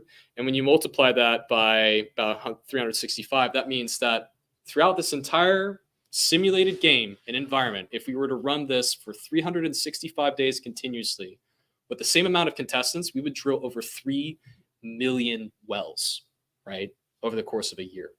When you kind of put that in perspective, right, and you divide 3 million by about the 22,000, you're looking at about a multiple factor of about 140x. That's quite a little bit. Yeah, just a few wells here and there. Just a little bit. Yeah, kind of crazy. So with that, just kind of summarizing it up, we're now going to pass over to round 2 of the competition. And Carlos, what is going to be round 2? It's going to be the Great Conventional Well. That's right. It's going to be the Great Conventional Well. So now we're going to pass it over to Corey, who's going to give us an overview of round 2, which is going to be the Conventional Well. So with that, Corey, take it away. Hello, everyone. My name is Corey Wiley. I'm a technical analyst here at Roji, and welcome to the Geosteering World Cup. Today I am here to talk to you about the conventional well that we're going to be drilling this year. So the conventional well for this year's World Cup is in the Exmouth Subbasin in the Vincent Field of offshore Australia. Here you can see a map of where we're going to be drilling. And this field is known to contain both oil and gas deposits. So a little bit about the geology of this basin. So the Exmouth Subbasin is part of the larger Carnarvon Basin, which was formed during the Jurassic and the Cretaceous. And the Exmouth Subbasin formed a series of horst and graben structures during rifting with thick sediment accumulations in the grabens of these basins during rifting. So we're going to be targeting the lower Barrow Group, which is Upper Jurassic, Lower Cretaceous. And you can see it is formed mainly of thick sands, which are bounded by faults as well as an unconformity in the Cretaceous. In terms of the lithology we can expect, the lower Barrow Group is comprised mainly of thick, clean sands with high porosity, upwards of 30%. There are regions where we can expect lateral heterogeneity, primarily composed of more clay-rich zones. These clay-rich zones formed as a combination of flood deposits as well as marine transgressions that form periodically throughout the deposition of the lower barrow group. The lower barrow group is also characterized by high porosity as well as high resistivity and high ROP drilling. As I mentioned, considering we are in a clean sand, we can expect the ROP to be high, except when we encounter more of those clay-rich zones, the ROP might drop. Considering we do have this lateral heterogeneity, we are providing you guys with two type wells, the Vincent 1 and the Vincent 2. We can also expect faulting during the drilling of this well, considering we are in a rifted region. Here you can see over on the bottom right, we have a grid of the lower barrow group and our well plan. And you can see we're expecting to pass at least 2 faults, possibly more, possibly less. So your objective for this well, if you choose to accept it, is to land and drill the well in the target formation while maximizing your effective lateral length and staying in zone with the highest ROP and the lowest dog legs. So your score will be based primarily on 2 factors.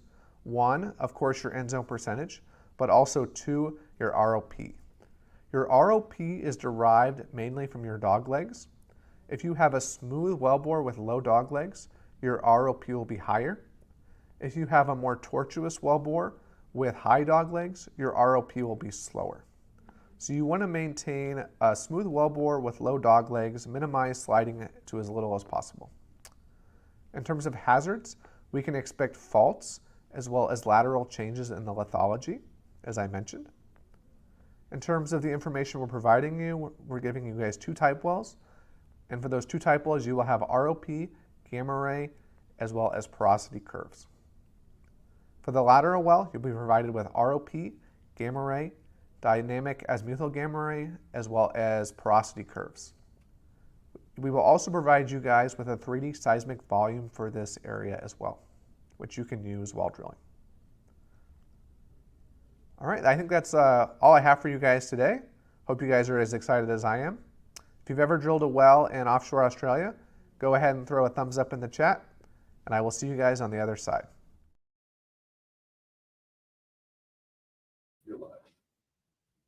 All right, and welcome back, everyone. We are officially going to kick off round 2. So this is going to be the conventional well. Big thank you to Corey for giving us that overview. I just want to remind all of the contestants, we've concluded round 1, which is the unconventional well. So now within your starts to your projects, be sure to switch projects. You will then open the conventional well. So be sure to switch to that so you can swap over and make sure you have the right well for the second round of the competition. As a reminder, things will be pushed every 2 minutes. So we'll be monitoring live, and best of luck to everyone. Very excited to see how it goes. I'd like to now welcome another guest onto our show today. This one's kind of a close friend of mine. So his name is Matt, coming over from Oxy, and we're just very glad to have him. And Matt, welcome onto the show, man. Julian, always good to see you. Good to see you. Thanks for having me. Hi, chat. Excited to steer some wells this afternoon. All right, should be exciting. Should be really exciting. I saw a little bit of seismic on the screen there. Oh, I know. It's always a big day when we get to see some seismic. Oh yeah, it's gonna be near and dear to us. Yeah. Finally, the geophysicists are in the room.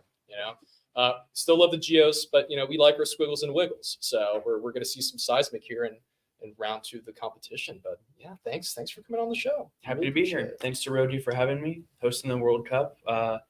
Shout out to Pat Tobin, our winner from round 1. Yeah, round of applause to everybody in round 2 with the conventional wells here. Yeah, all of our different competitors. We're glad to have you guys, and we're getting closer to seeing who's going to win. Yeah, the World Cup, and take home the gold. Do you have any favorites? Any gentlemen's bets? Couple wagers? It's tough to say at this point because we were looking at all the live results, and you saw someone was starting off super strong.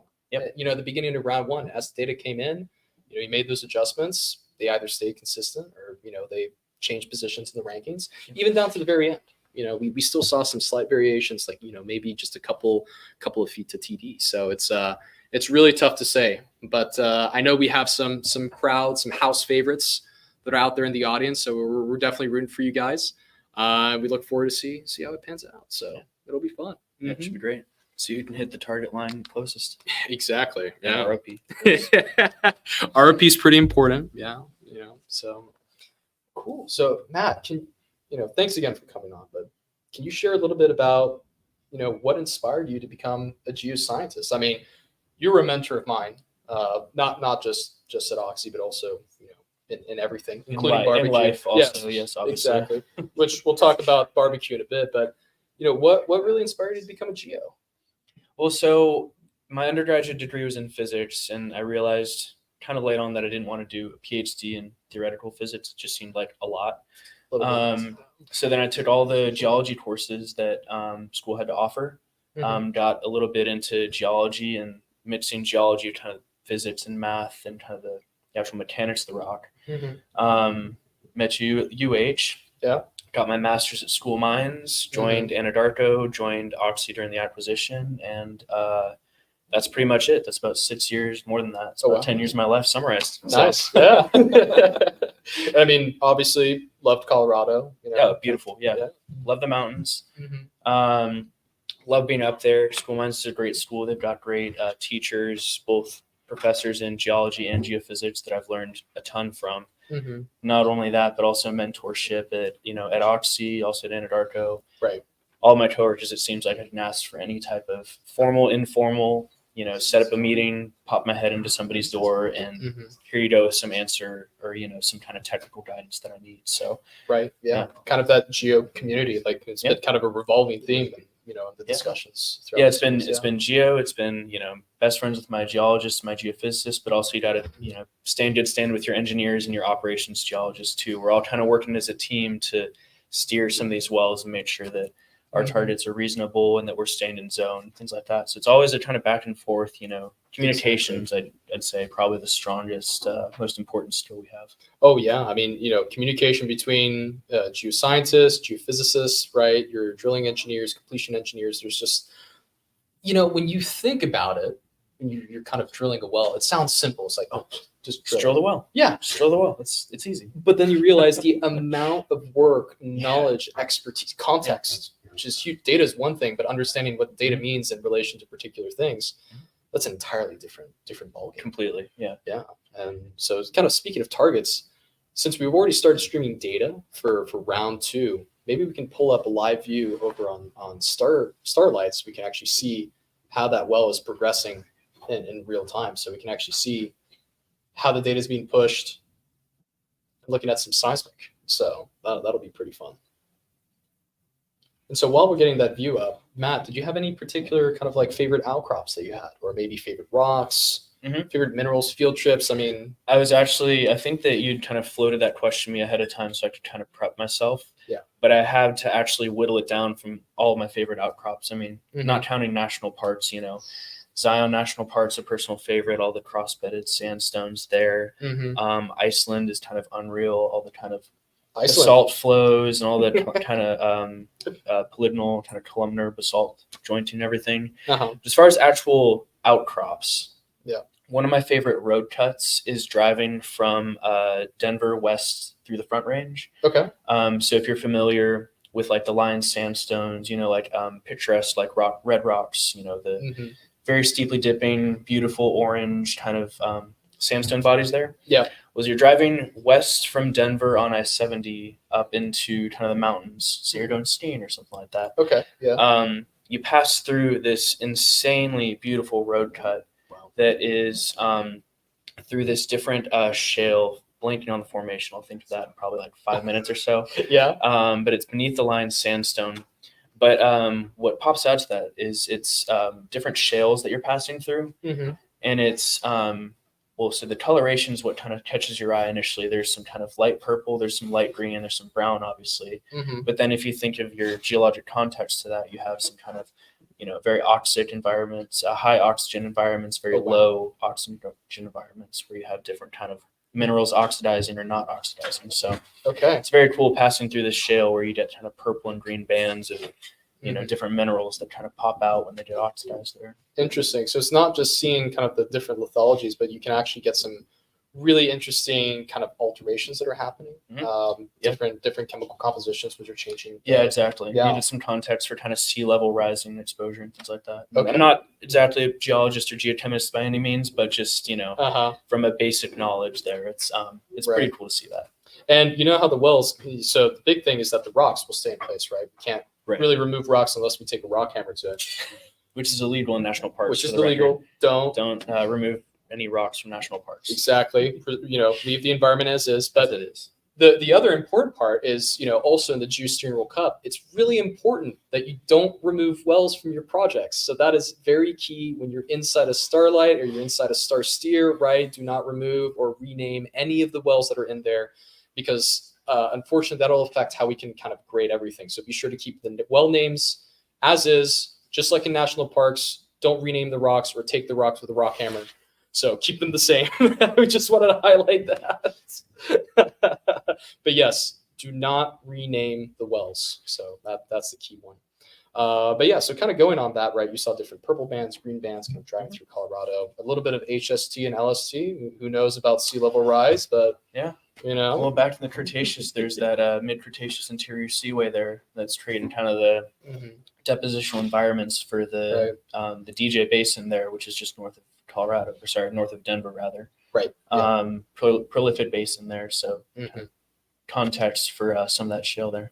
Exactly, and you can actually see that exposed too. So you can walk like the whole reservoir, see it exposed, and then it kind of gives you an understanding of, how really the sort of gas basin would work and sort of how it's stored. Yeah, not only is it prolific, oil and gas basin there in the DJ Basin, but there's also outcrops. Since it is Cretaceous aged, of course, you still have dinosaur fossils that are exposed on certain hiking trails, like along the road cut and everything. So it's always cool to be walking and then see a massive femur bone of a triceratops or something like that. It's pretty it's unexpected. Oh, that's amazing. Nice. And so kind of speaking of that fire, right? The Cretaceous and everything. Yeah. Dinosaurs, bones, smoking, barbecue, right? Oh, yeah. Barbecue up a triceratops? I would be down. Yeah. I don't think they make one that's big enough for it. No kidding. But so like from that, I know that we've shared kind of a passion of barbecue, both at home, but also in competitions as well. Do you have like a preferred smoking method or a preferred smoker? Method, I don't have too much experience. I have a pellet smoker at home. So it's just, little pellet compressed wood chips, whatever the pellets are. So I don't have a ton of experience beyond that. We've done, actually, a friend of mine has kind of like a vertical smoker that takes wood chunks. Oh. So kind of, used both, I suppose. Yeah. But I guess the smoker that I have is a pellet smoker. Okay. Yeah. And it's basically a grill on the bottom, so I can have like direct heat. So if I want to make burgers or something like that. Oh. But then it has also a vertical kind of closet, so I can put in, pork shoulder, brisket, ribs. I've done steaks up top and then seared them to finish. Oh, I didn't realize. So you were an innovator, Matt. This changes the whole game. Yeah, barbecue influencer. I need to add that to my LinkedIn profile. Absolutely. Oh, yeah, that's pretty neato. And since it's a pellet smoker, I guess it's pretty automatic, right? It's extremely automatic. Yeah, it's kind of embarrassing how easy it is to use. There's an app, and I just plug in a probe, and I can control the temperature from my phone while I'm inside watching football or doing whatever else I do on the fall Sunday. That sounds eerily familiar to Starlight. Where you can just when you're barbecuing, you have an app, but then you also have an app for geosteering. But no, I mean I'm guilty of the same. That's the nice thing of the pellet smokers. You sort of set and forget. Right, so you can run and do your own thing. You monitor. It's not just left unmonitored. You're obviously there, but exactly. Yeah, set it and forget. It's a pretty good AFK. Yeah, AFK. Yeah. BRB. Put your AOL Instant Messenger away. Mark your status on Teams as away. So it's barbecuing. Right. It's important. So do you have like a particular cut of meat that you prefer? Are you more like a pork shoulder or brisket? I do love a good pork shoulder, good pulled pork sandwich. But I mean, we're here in Texas, kind of brisket is king, right? So, that's true.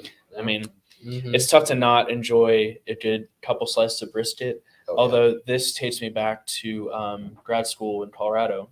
So at School of Mines, one of my roommates, shout out Adam from Texas, also just north of Dallas, went to Texas Austin for undergrad. And my other roommate, shout out Connor, is from North Carolina, NC State. So we would always discuss Carolina barbecue, Texas barbecue, and fortunately for me, Adam and I had the 2-1 advantage of Connor. So obviously, what we said goes. Just kidding. But it was always, a discussion. And then there was one point after graduation. I think I went to a barbecue joint somewhere around here.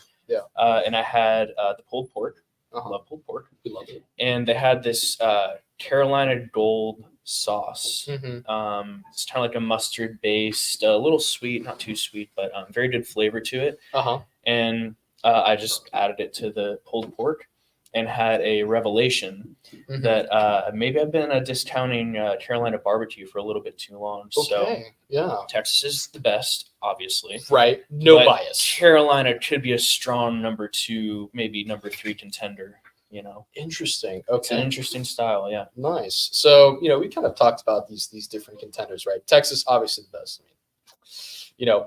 Not disrespecting our Missouri smoke, right? Memphis barbecue. Yeah, Memphis. Kansas City ribs. They do it right. The Carolinas as well. You guys got some solid stuff.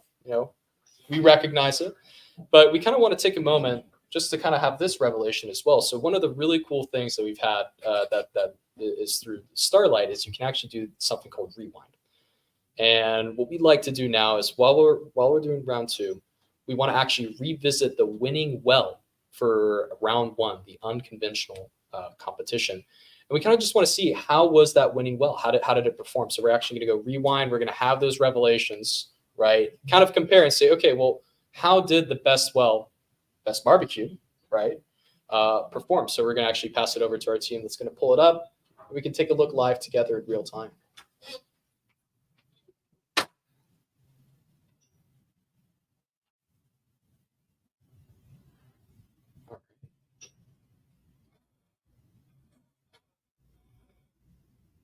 Okay, and now we can see the screen. And so again, all of this data that's coming in, right, that we're seeing pop up, this is really refeeding or rewinding in a way, kind of the different changes, adjustments, path of the well. And this is for our winner. So Pat, sorry we're showing your well, but also you were the winner.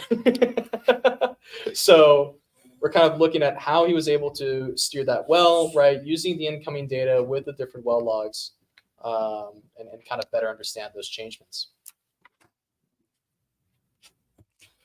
And I also want to draw a note to look at the amount of faults as well, right? So if we look at about the 1500 mark, we can see that we had a big fault that was apparent there. And as we continue with the well, we'll also see some other faults that may pop up as well. So just as a reminder, right, this was going to be in the Charlie Lake formation. So that top reservoir interval is going to be predominantly like anhydrite dolomite, those kind of evaporitic type minerals. And then when you get into the lower formation, which is the target base, that's going to be predominantly sandstone, right? So it's going to be a little friendlier to drill through. And even though it looks relatively flat, we do see that there are some slight variations in the geology, right? So kind of looking at this, I mean, Matt, first thing that pops up to us is the geology is great, but man, it'd be great to see a wiggle on there. Yeah. You had just mentioned a faulted. I see 1,500 feet and about 3,000 feet, I believe, lateral length, and I'm trying to guesstimate a vertical displacement there, and it looks like it's like 10 feet. So as much as we love seismic data and looking at wiggles and things, that'd be a tough ask to find that in the seismic, especially pre-drill, post-drill, during drill and everything there. Fortunately, it looks like Pat didn't have too much trouble kind of navigating through that. I see a couple little deflections downwards just in the probably 20 feet or so, probably a couple stands after the faults there. So good job, Pat, kind of, accounting for the short displacements there on this fault. But yeah, it'd be great to see those in seismic. Sometimes onshore, we just don't quite have the vertical resolution for things like that. But we're great using seismic for other type of characterization, You'd mentioned that the upper portion of the reservoir is kind of anhydrite rich, and the base is more kind of sandstone rich. So you'd be able to tell that difference in acoustic impedance and kind of rock character between the two. Anhydrite's very fast rock relatively compared to the sand. Yeah. So you'd definitely be able to tell where that kind of base anhydrite top sand would be from the seismic data. Yeah. Those little 10-foot faults, man, it's tough. I wish I had the seismic to see that, but some cases, it's like, oh yeah, we just increase the density of the the source of the receivers, and just do beautiful FWI, and of course we're going to see those small faults. 100 hertz frequency, central frequency on the data set. I'd be able to see that. Yeah, but, of course. Yeah, I can also dream. we can all dream, but that's kind of an interesting thing that you pointed out, though, because if you were to do calculate maybe seismic attributes, like relative acoustic impedance, you could clearly see that contrast between, exactly, or at least try to see, the contrast between top and base of reservoir, and that can potentially help as well while you're steering that well, so you really know contextually where you are in terms of the rocks, not just from a lithological perspective, but also perhaps from a rock physics one as well. Yeah, absolutely. Yeah, if you're going from a very kind of hard and fast anhydrite into a relatively slower sand, that would show up as an impedance decrease, of course. So we'd be looking for kind of a trough to steer that well into. So exactly, as long as I think we're on a different project now, so I can't see the thickness of the reservoir, but as long as we're on one of those troughs, non-sort data set, we can kind of help steer a little bit from that. Depending on the polarity. Yeah, that's the trick. That's the polarity. So thank you, Dr. Beadle, for teaching me about polarity. Very important. Always know the polarity of your seismic. Yep. But it's kind of like what Adam was mentioning as well, right? It's that multidisciplinary nature, and Absolutely. especially in round 2, right? We're kind of seeing that all come together. It's not just seismic, but we're also looking at things like resistivity as well, and we'll actually cover that a little bit later on in the program. But yeah, so and Matt, kind of further building on that, so seismic is obviously important. Your wells are also important.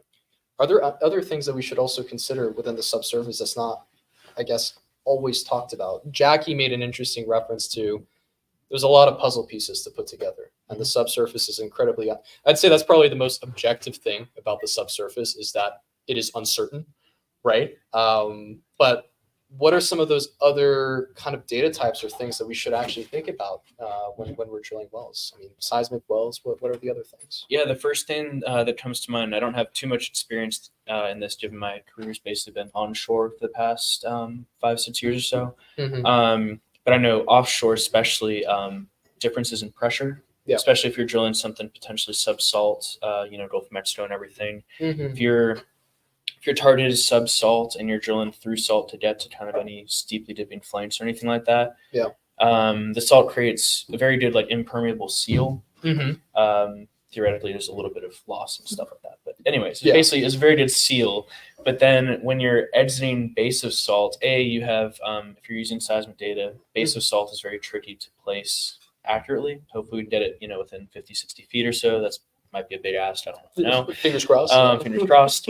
But also, you have to be aware that because of that impermeable seal at the base of salt, you might be encountering potentially very highly pressured oil and gas when you exit the salt. So it's one thing that comes to mind that's not seismic. And I guess you technically have gas logs and things like that. You'd be able to tell you're encountering gas. But it's one thing that you can't necessarily measure exactly. You can derive pore pressure from your seismic velocities if you happen to have them. Right.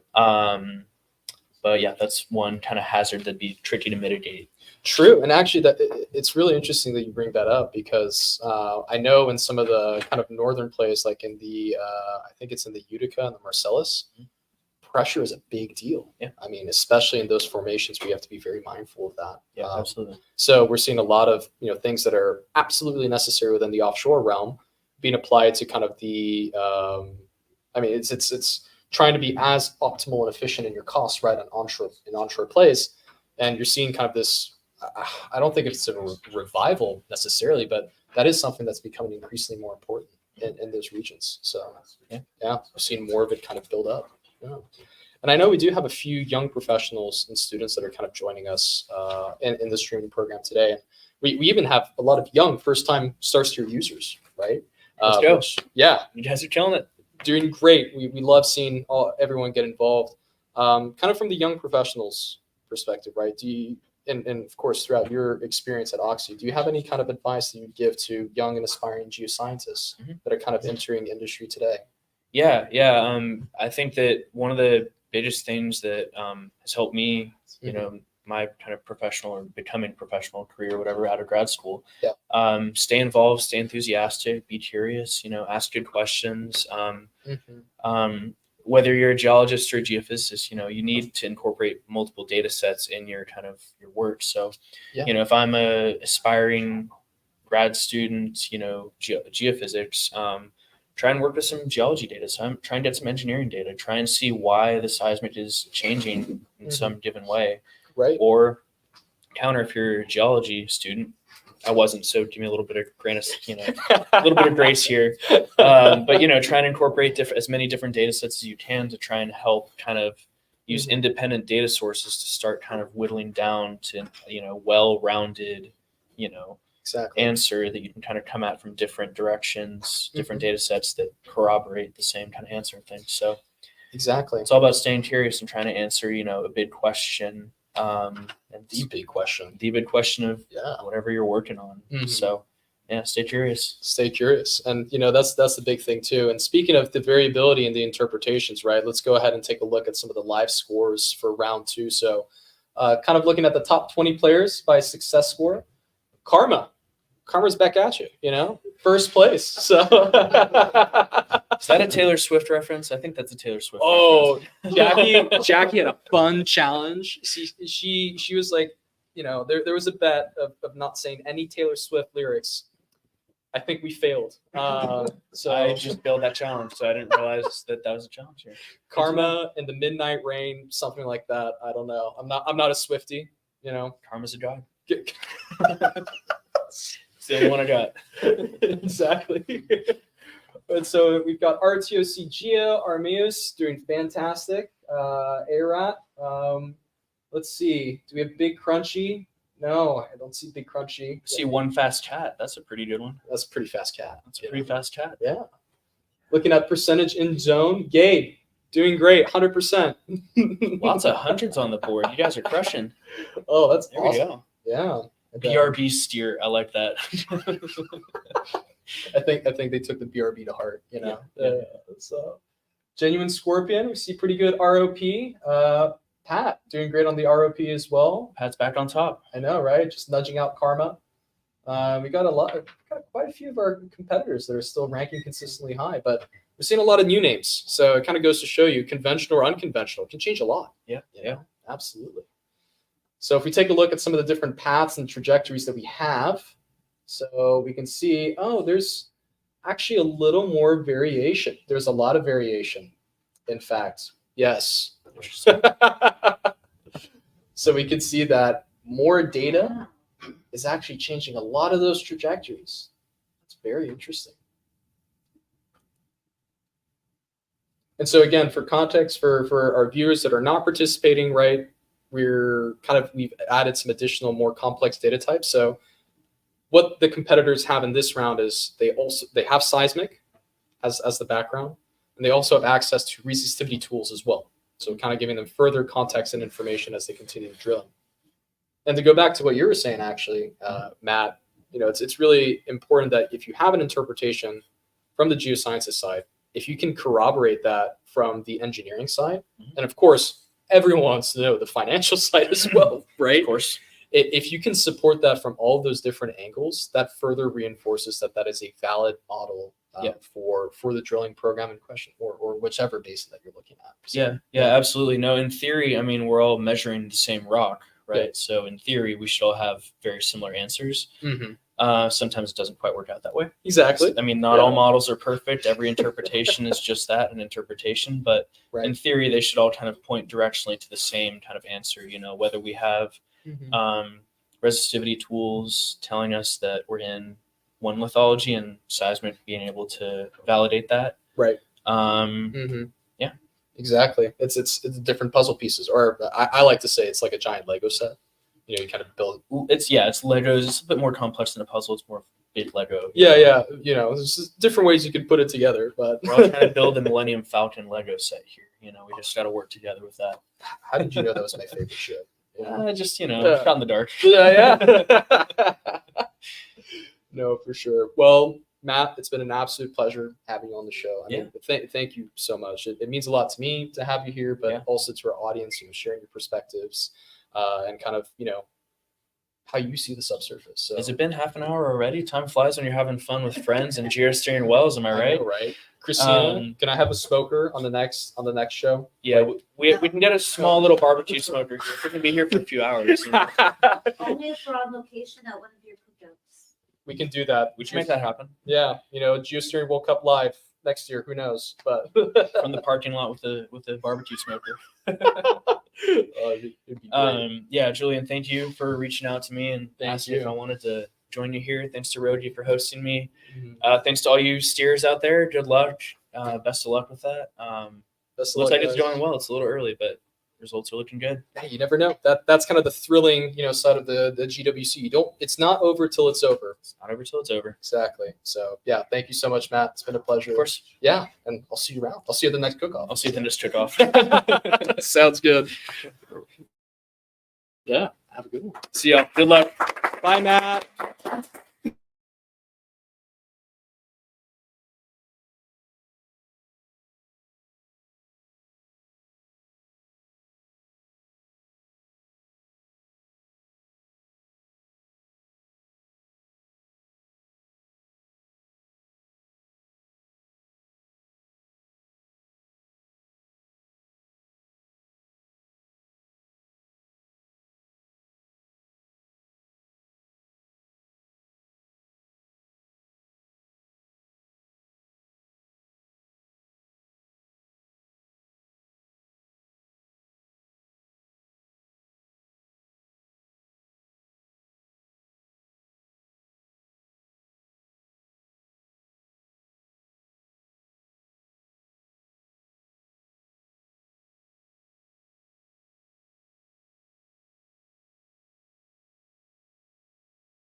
All right. Welcome back, everyone. Continuing on the GWC.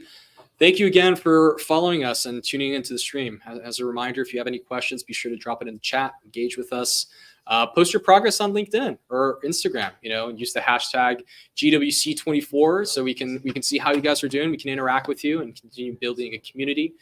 So we're very grateful to have you guys engage with us, and we're continuing empowering through round 2. So as a reminder, we kicked it off at around noon. The end of round 1 will be around like 12:45, somewhere around there, right? Because each round is 45 minutes, and data is again being pushed about every 2 minutes. And as we continue on the program, I'd like to welcome another one of our guests. And this is kind of a really special one. Narayan and I have known each other in industry for a while now. We've always crossed paths, whether it's actually in Houston or internationally as well. like when we crossed each other at Adipec. So it's been a pleasure. One, collaborating with you, right, as being one of our biggest partners, being as well one of our platinum sponsors. So massive thank you to AWS. And so with that, I'd like to welcome Narayan onto the Geosteering World Cup. So welcome aboard. Yeah, thank you, Julian, and thank you, Roger team. This is my first time participating in this event, and with my background in drilling, I'm super excited to learn more about the event and how we can support. And thanks, Roji, for being a energy competency partner of AWS. So looking forward to do great things together. We are deeply thankful and very appreciative of the collaboration that we have over many years. And actually, we'd also like to highlight a lot of this is running on AWS. So all the competitors that are here today, right? We're actually running on AWS. So it's pretty neat. Yeah, it's great. So thank you so much for that. And Narayan, I know that you've had a drilling engineering background. You've been in industry for a while. You've seen many different things, but you've recently switched over to what I don't know if it's the dark side, right, or a different side called the geosciences. So could you tell us a little bit more about that and sort of that transition? Yeah, absolutely. It's been a great learning experience there. So my background is drilling engineering. So I spent 12 years, my early career at Halliburton. Started off as a drilling consultant, supporting some of the drilling workflows across the whole drilling operations, planning, design, and execution. And I can think of some of the workflows like anti-collision analysis and survey management and field development planning and casing design and all that good stuff. Right. So that was my world for I would say the first 10 years of my tenure at Halliburton.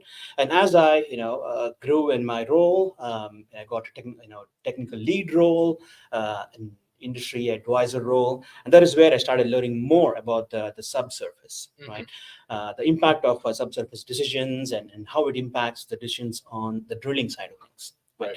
Oftentimes, the output from the subsurface is usually the inputs to the drilling side. So I started to learn more about it and supporting some of the field development workflows versus just on a well level. Pad design, looking at different leases, understanding the subsurface, and coming up with different scenarios of how to plan and drill the well as well. Oh, wow. Okay. And pretty soon I realized, it's not about how quickly you can drill. Right? Yes, you can drill. Drill. Everybody has statistics on well. Drill the fastest well and so on. That's great, but without having the right subsurface information, you're drilling, a fast well in the wrong direction. Right. Dangerous. Very, very dangerous. And then, recently, on the AWS side, been working on a lot of projects involving OSDU. Right? OSDU is one of those, initiatives which is good for the industry if ever replaced by the same rules. Yes. So as I started, dabbling around the projects in OSDU and working with startup companies, supporting innovation in the OSDU front. It was a slow transition from my drilling expertise to more of the subsurface and overall end-to-end life cycle of the whole well. So It's been a really interesting learning experience. I don't call myself a geologist by any means, but I truly believe that geosteering is basically a world where the two different worlds of drilling and geoscience comes together. Right? That's where you truly collaborate, which is technically seen as a siloed organization. I see. So maybe a better term is instead of geoscientist, more of an applied scientist. Absolutely. Right. Absolutely. Yeah, because you talked about OSDU a little bit, right? So that's a bit more on the data management front. For our audience that's tuning in, what exactly is OSDU? What is sort of the initiative? What does it stand for? Absolutely. Yeah. So OSDU is stands for Open Subsurface Data Universe. It's basically standards that's enforced by a consortium of oil and gas service companies as well as operators, right? And basically, the initiative is for liberating the applications. A lot of times, we see operators getting logged in to a specific application, getting vendor lock-in. This kind of liberates the data and have any applications, and that's the hope for the future, right? Any oil and gas application can easily plug and play into OSDU, consume data wherever it's stored, and go about their subsurface workflows without having to worry about physically moving data between the two systems, building API calls between two different service companies and different technologies. Right. I see it as a framework to plug and play different subsurface applications. Kind of like a bit of a puzzle in a way. I mean, yeah, and that's kind of been a recurring theme in many of the conversations we have, whether it's kind of bridging the different sciences or even the data piece as well, right? They sort of all have to tie in together, and sort of kind of building, more on that. Narayan, what would you say is something that you're the most excited about within our industry? I mean, it's constantly evolving. We had the shale revolution. Now we're having the digital revolution, right? What would you say is the thing you're the most excited about in our industry? Oh wow, it's a pretty loaded question, and there's I can keep talking about the whole day. But from my perspective, again, oil and gas industry has always been at the forefront of adopting new solutions, right? Especially new technologies, especially if it helps bring down, if it helps with safety, increase operational efficiencies, or reduce cost of operations. Right. But I think we are now in very interesting times because everything happening in the global community. There is a renewed focus on what we call the energy trilemma, right? Yes. How do we produce, collectively as operators, technology vendors, and service companies, how do we produce energy, in a safe, reliable, sustainable, and a cost-efficient manner, right? Exactly. So it has to be equitable for all, and energy has different flavors.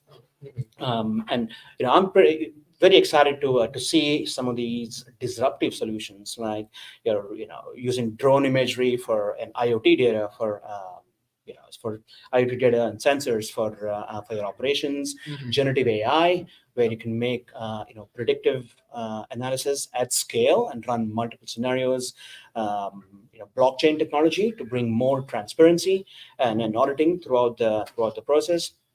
So I'm pretty excited to see how all of these disruptive solutions will actually be adopted and implemented at scale, right?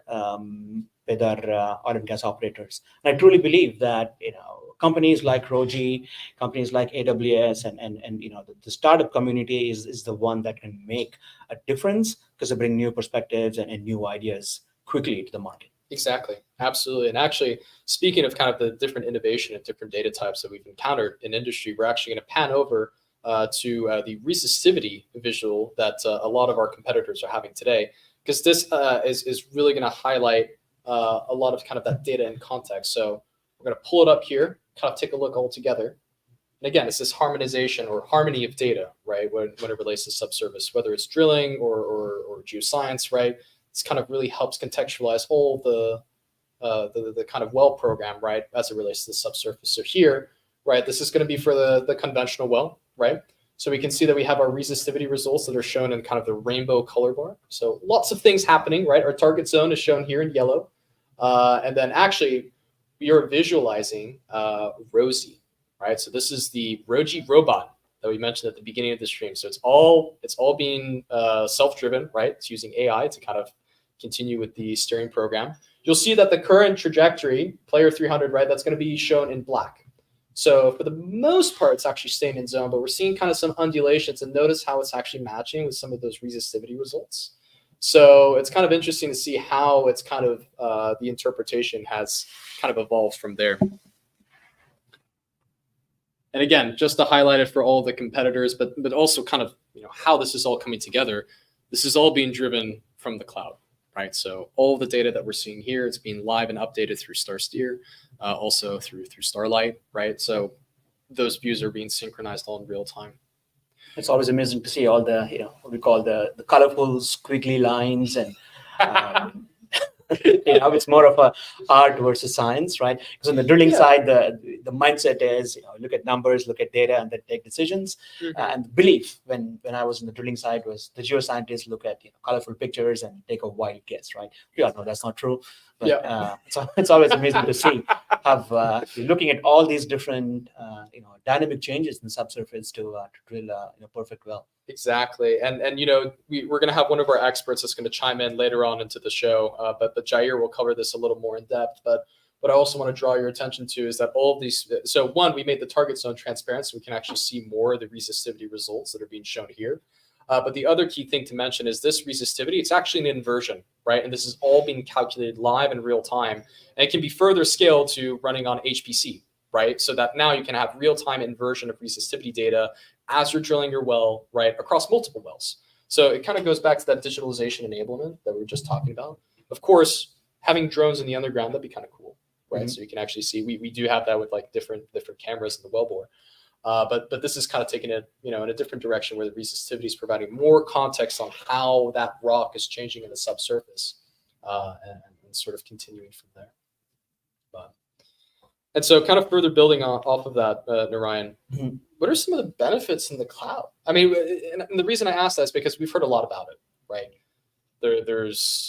It's kind of in the mainstream kind of day-to-day operations, but really, what are some of the key advantages or benefits that can be taken from the cloud from your perspective? Because with AWS, I know you guys are doing a plethora of different initiatives within the energy industry. Can you kind of speak more to those benefits? Absolutely, yeah. So I'll address in two different contexts, right? First, we talk about what's enabling change in the oil and gas industry, and then how cloud can be a critical component. Again, oil and gas industry is not new to disruptions or complexities and risks. Yeah. But traditionally, it has been a very siloed, industry. Right? You have too many players, a lot of vendors, a lot of third-party companies, a lot of service companies, all coming together to deliver that perfect well. Right. There's also too many pieces to the puzzle. Right? You have, if you look at the end-to-end spectrum of oil and gas well life cycle, there's, exploration, appraisal, developing the the asset, production. Then there's transportation of the oil and gas assets, refining, as well as the very end state it is retail to the end customers, right? So digitization, I look at that as how do we bring more automation and more efficiency and integration across all of those different moving pieces, right? We all heard about the great great crew change, right? You have influx of more and more young folks coming into the industry. They have fresh new perspectives. They are used to the fast and agile way of doing things. They have a social media type mindset where everything has to be transparent and open for everybody to debate on. And that is what the power of cloud brings, right? It helps you digitize your workflows. And I'd like to give a real world parallel example, right? Within Amazon, we have 100 plus business lines, right? Different businesses of Amazon. There's hundreds of millions of users, and most of the folks are familiar with our retail division because everybody orders packages at home. Me included, but yeah. Exactly.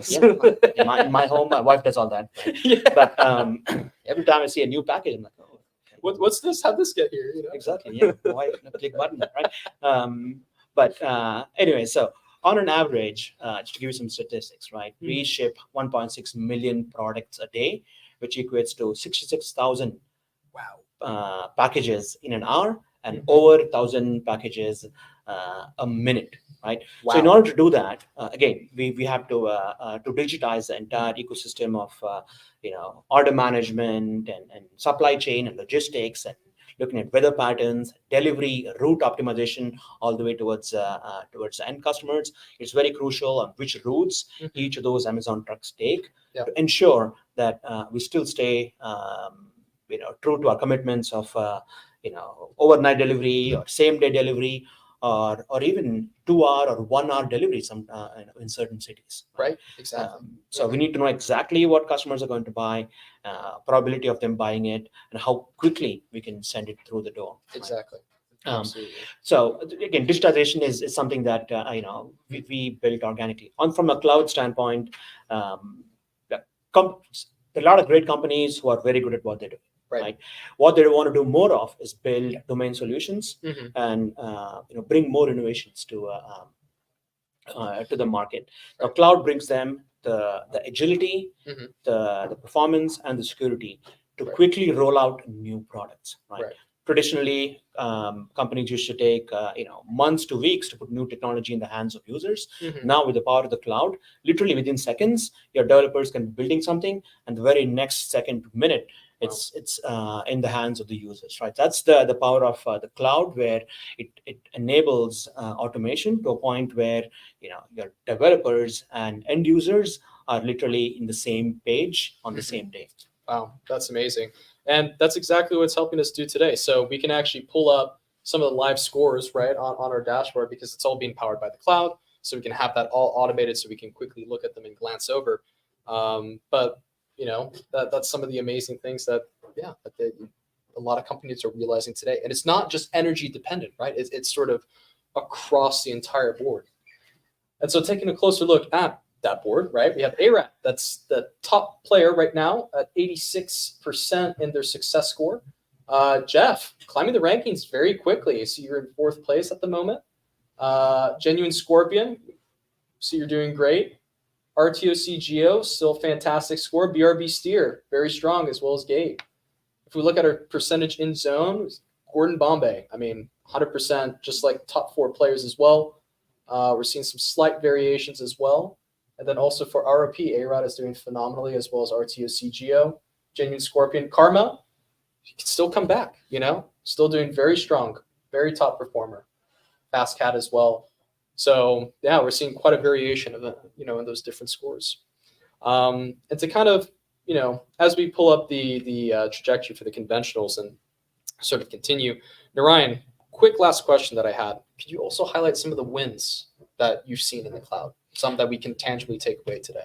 No, absolutely. I'm going to give you 3 quick examples, right? The first one is, is a favorite account for all of us. It's BP, right? So, they actually presented this and summarized this at the Energy Symposium a couple of weeks ago. So BP actually has, cloud center excellence, a lot of data scientists and ML ops engineers. And what they wanted to do was to quickly productionize their data science projects, onboard them, and put it towards production, so users can actually start benefiting from them. Right. So they worked with AWS. We were able to put best practices and well-architected framework, working with BP. And now the data science engineers, actually it took them 9 months to actually build that framework. Now they can quickly build a data science project, roll it out, onboard it to their ML ops platform, and it looks at all the guidelines, all the policies that BP has put in place, and immediately puts that model in the hands of the users. Right. Again, we talked about agility in the past, and this is some of the examples where again, data science teams are no longer working in silos. They can quickly incorporate any changes and feedback from the users, because they are now rolling it out through a predefined ML ops platform. Exactly. The second example I'd like to give is Marathon Oil. Right. So Marathon is an independent, mid-sized independent company, and what they wanted to do was basically automate their image image detection workflow to look at predictive analytics. So they, as a part of their routine maintenance, they used to send drones out to the field to inspect for emissions, to look at any equipment failures for their entire well pad. And the drones would come back. It would offload the images to a central server, and then a couple of days later, their users would get access to that. So AWS was bought into to streamline some of that workflow, and they're using a combination of what we call event-driven architecture. As soon as a drone goes out there, captures an image, it triggers a serverless technology called AWS Lambda, which incorporates that image, stores it in S3, which is the storage component of AWS, and also optimizes based on the usage of that image. Is it hot data, cold data, depending upon the tiers? If it's accessed more, it puts it towards the hot tier. If it's not accessed for a couple of hours, it puts it towards the cold tier. We also have different tiers called S3 Glacier, which is a low-cost way to store massive amounts of data. So as the drones are clicking images, it's stored, and it's also made available using AWS Storage Gateway to end users using mapping technologies to quickly get access to that. So just think of this, right? So a drone is flying, capturing images. The mapping technologies are automatically connecting to the real-time data from that drone to make real-time decisions on which equipments are failing and back out with those equipments ahead of time. So that was something that again, it's publicly available, and they were able to drastically reduce their maintenance issues Mhm. and failure issues and emissions True. emissions as well. And do it in a safe manner as well. In a safe That's someone that you don't have to send there. It makes it incredibly safe. Exactly right. All you need to have is a drone company doing the maintenance. The last one is, I would say, Vital Energy. Most of us know it as former Laredo Petroleum, right? And again, so when Vital Energy was going through the peak of the pandemic, a lot of their competitors were shutting down the wells. And Vital Energy wanted to take a completely different approach. A lot of their infrastructure was on-prem, so COVID became an impetus for them to drive digital transformation and also bring real time to the center of all the decision making across drilling, completions, and production. Right. Again, they used AWS, or data lake using a lake formation template, where they were able to build an AWS data lake in a matter of days, capture all the real time information into that data lake, and take decisions. In real time for the field, right? So what that resulted in is an additional throughput of up to $60,000 worth of production capacity per month, right? Oh, wow. Again, Vital Energies, their well count is much different than some of the large operators, but that was a significant change. They didn't really have to turn off any of their wells during COVID. And right now, they're actually rolling it out to additional teams as they acquire more and more companies. So that was an interesting use case to see, actually directly impacting the production output I see. of Vital Energy. Wow. Okay. I mean, that's fantastic that there's so many different use cases already that we can talk about, those win cases in the cloud. And I mean, that's very reassuring for one, kind of the big data and digitalization initiatives that lie ahead of us in the industry, which we're constantly innovating and pushing through. But many of those wins are already being realized today in many different aspects. It's not just geoscience, right? We talked about operations, data management, flow, things like that.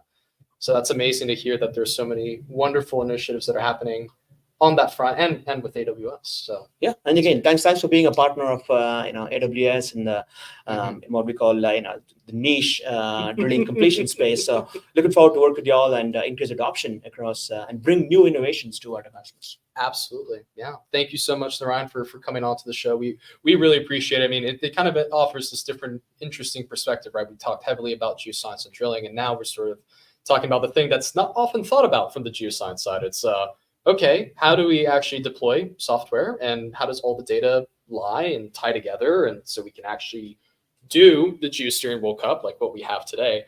So I really appreciate you coming on the show. And thank you again for being, again, platinum sponsor, a great supporter, a great friend, but also a colleague as well. Absolutely. Again, thank you for giving AWS and me an opportunity to participate, in this great event, and looking forward to to future events like this. Thank you. Good luck, everybody, with the competition. Good luck, guys. Absolutely. And now we're going to pass it over to Jair, who's going to talk a little bit more about the resistivity that we're using in the competition. And something that I wanted to note, small little apology here, is that the inversion is only provided for row Z, our geosteering robot. So if you didn't see in your resistivity inversion in your project, no worries at all. That was only available to the auto steer row Z. So with that, we'll pass it over to Jair, who will cover the resistivity part. And then once we wrap up, we'll then announce our winner announcements with some other friends of ours here at Roji. Thank you. I would like to briefly describe the resistivity module included in StarSteer and the inversion results for the Roji robot drilled well. Of course, all geoscience and technology tools are available for supporting the geosteering process and workflows. In particular cases, introduction of technology tools like the azimuthal, resistivity tools, and inversions allow to a more strategic drilling, geosteering processes, and workflows, providing very valuable information. StarSteer provides a unique application included within the resistivity model. Tool provider independent, so any azimuthal resistivity dataset provided by a tool can be processed and visualized in StarSteer. So for the latest well you all drilled, inversion results allow you to adjust the well path based on visual inversions results. Initially, geosteering process benefits are related to the landing guidance, as the DoD of azimuthal tools that are in the ranges of several feet to several tens of feet, depending on the combination of several facts, like the azimuthal resistivity tool running hole specifications, the formation resistivity framework, and the well path or deviation planet, among others, but have a relevance. In this particular case, a combination of a UDAT tool and a deep azimuthal resistivity tool with a selection of several logs related to the current resistivity framework mentioned, we found a contrast about 1 ohm meter to 80 or 90 ohm meters. And we found that the depth of detection, or DOD, to the target is visualized and calculated around 18 to 20 meters in TVD. You can see that right here, where the first detection in the inversion start to mark the first boundary detection, so you can guide your landing based on that visual. This allows to an strategic projections ahead and provide a better estimations for landing at the right position in the sweet spot. In this case, as mentioned, a couple meters below the target top. Then for strategic drilling and mapping features along the trajectory based on the azimuthal resistivity, the depth of detection capabilities allow user for a more detailed visualization of tool surroundings within depth of detection limits. So along the well path, you can see that different parts of the framework in resistivity can be visualized even when the well path is in the conductive or in the lower part of the target. You can visualize several boundaries detected. So this allows you to a reduction in uncertainty in the reservoir architecture, leading to real-time decisions and update geological models and maps. Also, the visual consistency on the detected boundaries around the azimuthal tool, in addition to all other software visualization tools and measurements in Star Steer, enable users to support and communicate the steering decision for well path adjustment. Processing and computations of these inversions are also supported on the cloud for faster results retrieval and support all even import or export process of inversions from or to a Star Steer and export to another software platform. My name is Jair Sarmiento, Technical Advisor at Rogi, and we will be happy to provide in detail information about the resistivity module, how to use the resistivity module and perform inversion based on azimuthal resistivity tools, application for preserve and real-time stage. Currently, Storage performs stochastic inversions approach, but need to mention that we will release soon deterministic approach. So it will be complementing the LWD azimuthal resistivity data processing and enhance the geosteering capabilities and workflows, all included in Star Steer. Thank you and good luck. Bye.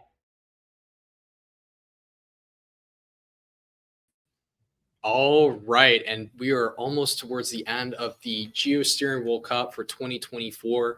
Again, we want to deeply thank all of the contestants. I mean, y'all's participation has been honestly electric. I mean, it's been amazing interacting with you guys through the chat, seeing all of the different results, watching the competition through all the dashboards. I mean, it is coming down to the wire. And so we want to deeply, congratulate you guys and thank you guys for being a part of the GWC. And it'll happen again next year. So if you didn't win this year, no worries. Next year, you never know, right? It's not over till it's over, and there's always more to compete on. The other thing too is I'd like to thank our sponsors. again. So we just had AWS that joined us, right? Our platinum sponsors. We'd also like to thank Edge, our other platinum sponsor, who is making all of this possible. I mean, their support has been extremely generous. We're deeply appreciative of everything.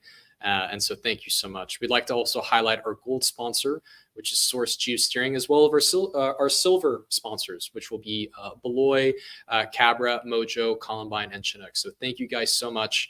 Without any of your help, we could not do the GWC, and you're really helping us continue this wonderful event and continuing to help us engage with the geoscience community. So thank you so much to our sponsors.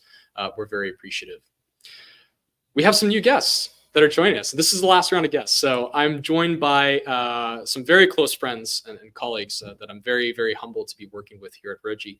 I'm joined with Patrick as well as Travis. So Patrick and Travis, what exactly do you guys do here?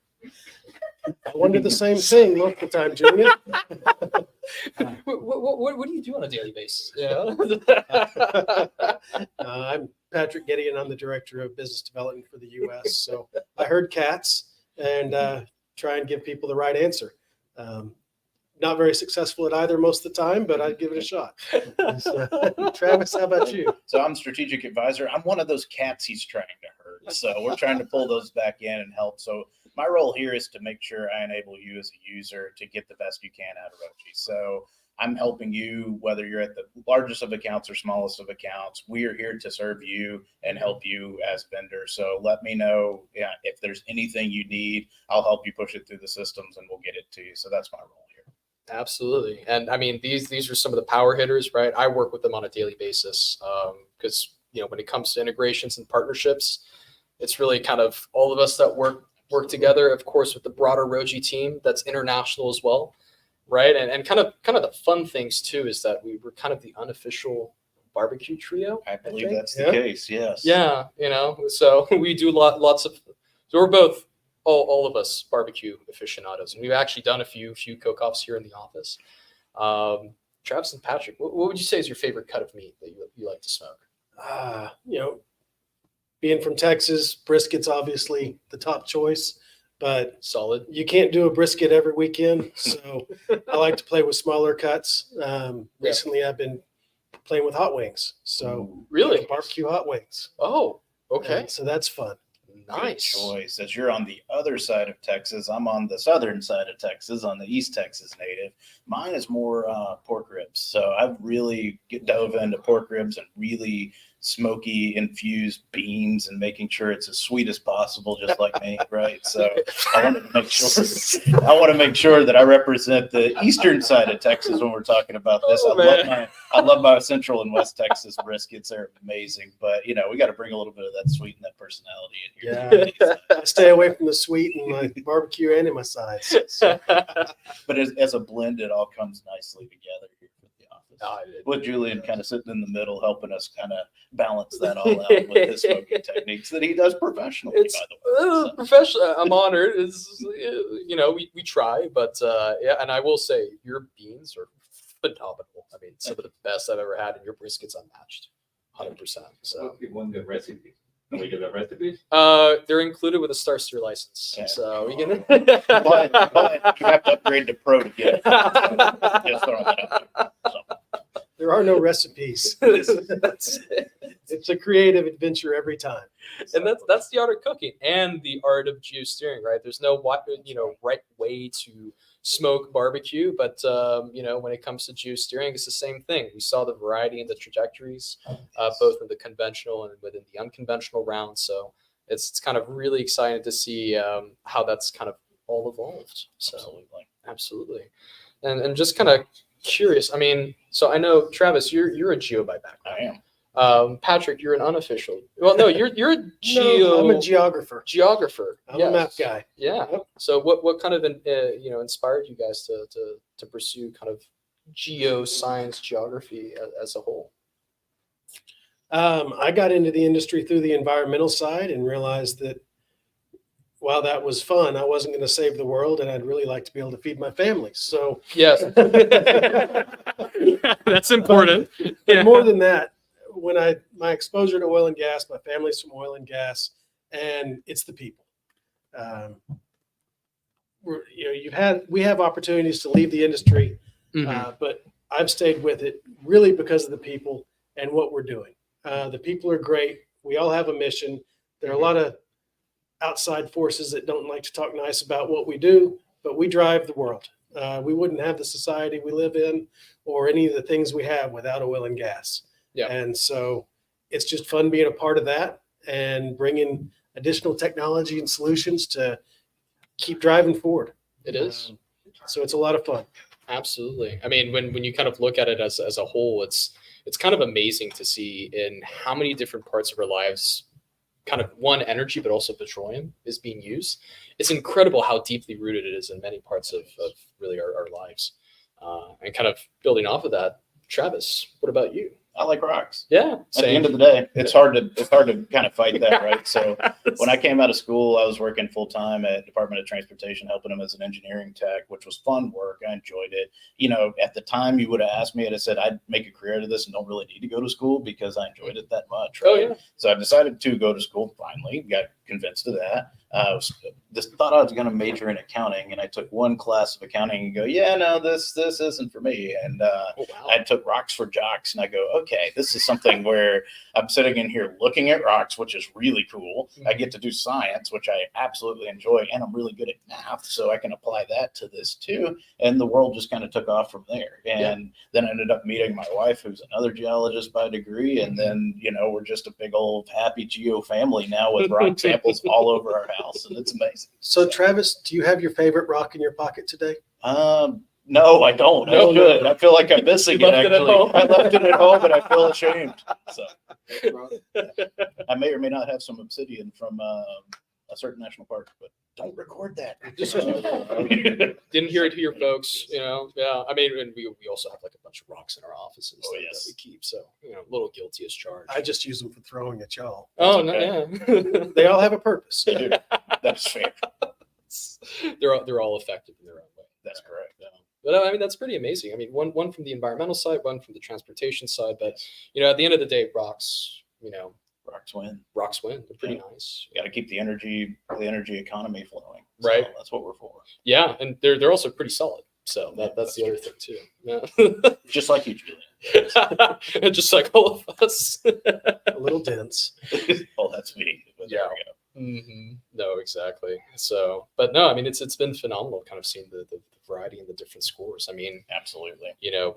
I know that we were all tuning in, whether it was through the live chats or actually through the dashboards themselves. And I mean, it's kind of just completely spaghettied out in many ways. It has. Yeah.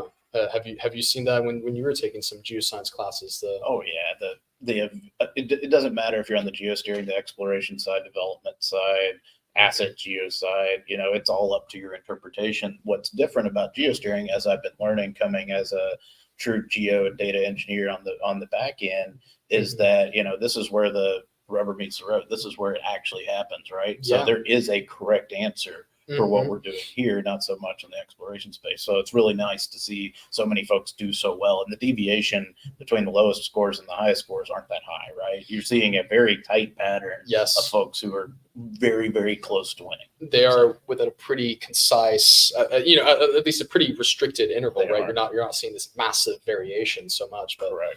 Yeah, no, that's been. I'm impressed by the scores. If y'all would have had me do it, I'd have been towards the bottom. Same here. Well, geophysics, haven't really geosteered too much, but learning a lot about it. So lots of how-tos on YouTube and lots of great guides. But I mean, Patrick, you've also been in industry for a while. Seen it, kind of evolve in different ways. Yeah, and this is my first time really working with geosteering. Yeah, I've always been on the data side. And it was always fascinating to me how many different data points there are, the different ways that different information influences your decisions. And with geosteering, it's the same way, because it's not just steering the well. It's your evaluation beforehand. It's, are you using logs? Are you using seismic? Are you using real-time information? What are you trying to do? And how do the different components add up to influence your decision? Right. We can't do this all alone. We can't do this on an island. Everything we do is a massive team effort. And so seeing it all come together with, I'm pointing over here like you all can see. We have the GWC up on the screens, but all those lines are informed by tons of information, and it's fun to see it come to fruition. And now we get to take that and see, okay, how did that produce? What lessons can we learn? How do we apply that to the next well or the next asset? What surprises did we have? So Exactly. it's really fun seeing information used and coming together. And that's what keeps me coming back. Wow. That's phenomenal. And kind of, from watching the stream, what would you say was sort of the most exciting thing that you saw today? Oh, I happened to see it, and I'm going to say this, and I'm not going to call out a particular user, but somebody was doing a loop-de-loop out there, so I thought saw the roller coaster. Yes. Yeah. Whoever that is, you're my hero, and I love it. Yeah, I'm real excited about the future of geosteering and the horizontals, but what I really want to see is somebody spell their initials on an asset. So somebody please make my dream come true. Absolutely. And we have some fresh news off the press, guys. It's finally here. We have the top 10 round 2 winners. So we're going to start with 10th place with a score of 81.21. We have Genuine Scorpion. So congratulations. All right. What a great name. In 9th place, we have No DG. So 81.26. 7th place, we have Ezekiel. This will be 8th place, so it would be Ezekiel, which is going to be with a score of 81.63. In 7th place, we have Naomi with a score of 81.86. 5th place, Andres with a score of 82.58. The One Fast Cat coming in at One Fast Cat coming in at 5th place, 83.81. Adrian D, which is going to be in 4th place with a score of 84.28. Jeff Kriz, it's great to see you on the leaderboards as a fellow Roji person, with a score of 84.41. 2nd place, we have Gordon Bombay with a score of 85.62. And then here we go for round 2. Number 1 is going to be Arat S with a score of 86 from Saudi Aramco. So congratulations. So Julian, how did everybody do against Rosie?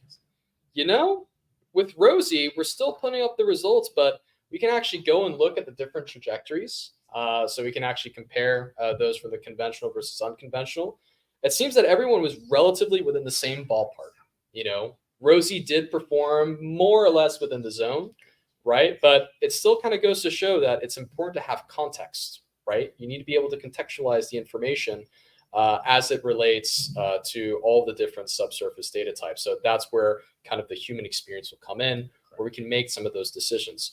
Rosie does not have the luxury of that, at least yet. Who knows if they will, right? But yeah, that was kind of interesting to watch. So we can't replace humans yet. We cannot replace humans. Remember, that's good to know. Yes, exactly. AI is like another tool, just like resistivity, right? It helps the geoscientists be more accurate with the results. And enhances the experiences, not replacing. Absolutely. And what we're doing here, we're actually replaying the top score from round 2 over here on Starlight. So we're actually going to see a live replay of how Arat did, right? So we can see that our target interval is going to be shown here in yellow. Right. We also have our seismic that's also co-located with the results. And we can see how they made different decisions over real time. So we want to note that there was actually a pretty big fault that not just popped up on the seismic, right, but also on the interpretations as well.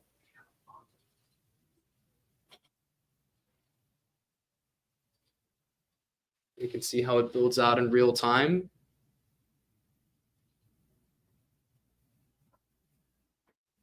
And again, it's really interesting to kind of see that the first round being unconventional, we didn't have so much seismic in the background that was guiding us. But here we did have it available in addition to some other tools. Of course, here in the conventional sense, right, we're seeing a lot more offset within this interval. I know it's offshore Australia, right? So we're going to be looking within the Barrow group. And then here in this instance, we're going to have the Jurassic serving as your source rock, and then you're going to have the Mudarung shale on top that's going to serve as that seal.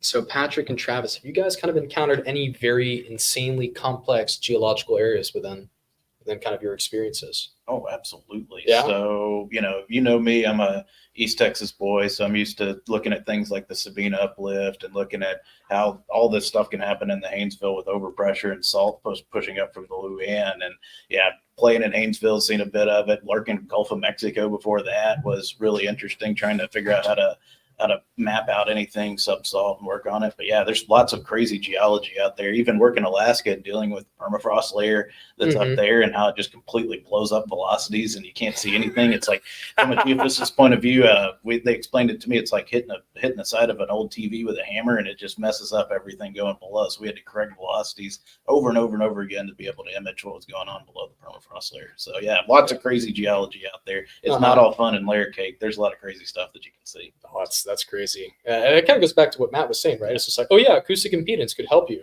Yes. But then you're in Alaska and you're like, I don't know about Not that. so much. Yes, exactly. Exactly. For All for my sure. ConocoPhillips Alaska friends out there. How about yourself? Oh, I've never worked in the operations or asset geology field. So my fascination with geology really started as a kid, as most kids, fascinated with dinosaurs. And then having the luxury of living in Midland and my mom working at Midland College and being able to know the paleontologist there and going on digs. And then the market crashed and we wound up in Central Texas and it's all limestone and there's outcroppings and there's uplifts. And that started me getting fascinated about why is the rock like this? And how do I find it? And why do the rivers flow one way, but the rocks are higher here? And that got me into geography. And it's fun to see how things fit together. Yeah. And it's also fun to find fossils and pretty rocks. Absolutely. I remember being fascinated by calcite of all things as a kid because it was one of the first crystal formations that I could find readily where I lived. Yeah. And so I wanted to go figure out, where do I find calcite? Well, you can find it at the dam at your local lake because they used it as fill, but where are they getting that from? And so I started chasing that and then chasing clams or ammonites or whatever it might be. Just an excuse to be outside and stare at the ground. Exactly. There's kind of that stay curious, kind of adventure. All right. So I think we have the overall top 10. We have the overall. Are you guys ready? I'm ready. I'm a little excited. All right. It's kind of interesting. It's what I will say just off the bat, the people that performed the best in round 1 also did pretty well in round 2, but that slight difference actually completely shuffled the top 10 results. There were some very, very small differences between our winners. Do you guys want to say them together? I'm excited. You want to take a round first? Oh, yeah. Let's go. All right. So where are we at here? So we're right here. So this is going to be number 10. All right. Number 10 is Adrian D. Congratulations. Awesome. All right. Number 9, Mr. X. I like that name. That's a good name. He's a mystery. He's a mystery. Number 7, Islam, with a score of 157.93. You want to take the next one? Yeah, I can't see it. I just have terrible eyesight. Let's see. BRB steer. Number 6. Number 6. BRB steer. Absolutely. All right.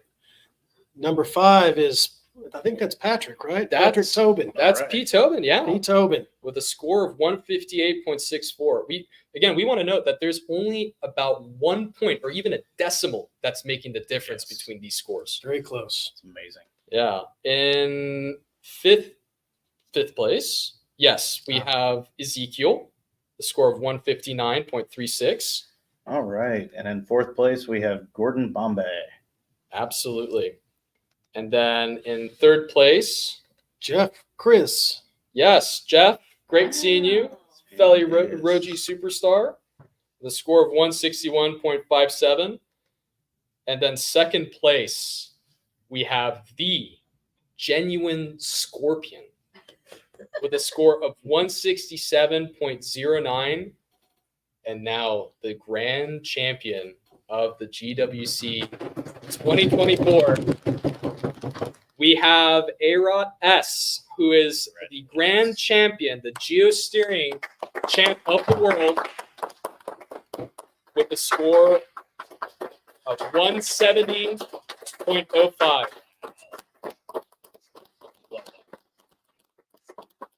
Congratulations. And of course, we'll be posting all of the different rankings in, after the fact. So I know that we were all mentioning it today, right? But we'll also share it afterwards and share the rankings for everyone. One of the big questions, how did the robot do? How did Rosie do, right? That was just running in the background independently. They actually got a score of 136 points. So that's the combination of both rounds. And they were in 47th place. So again, just want to mention, and Patrick and Travis also mentioned it, right? I don't know if AI can completely replace this. Can it be a great tool? Yeah. I don't know. There's a couple hundred people that might need to worry. Yeah. But it's kind of interesting to see that.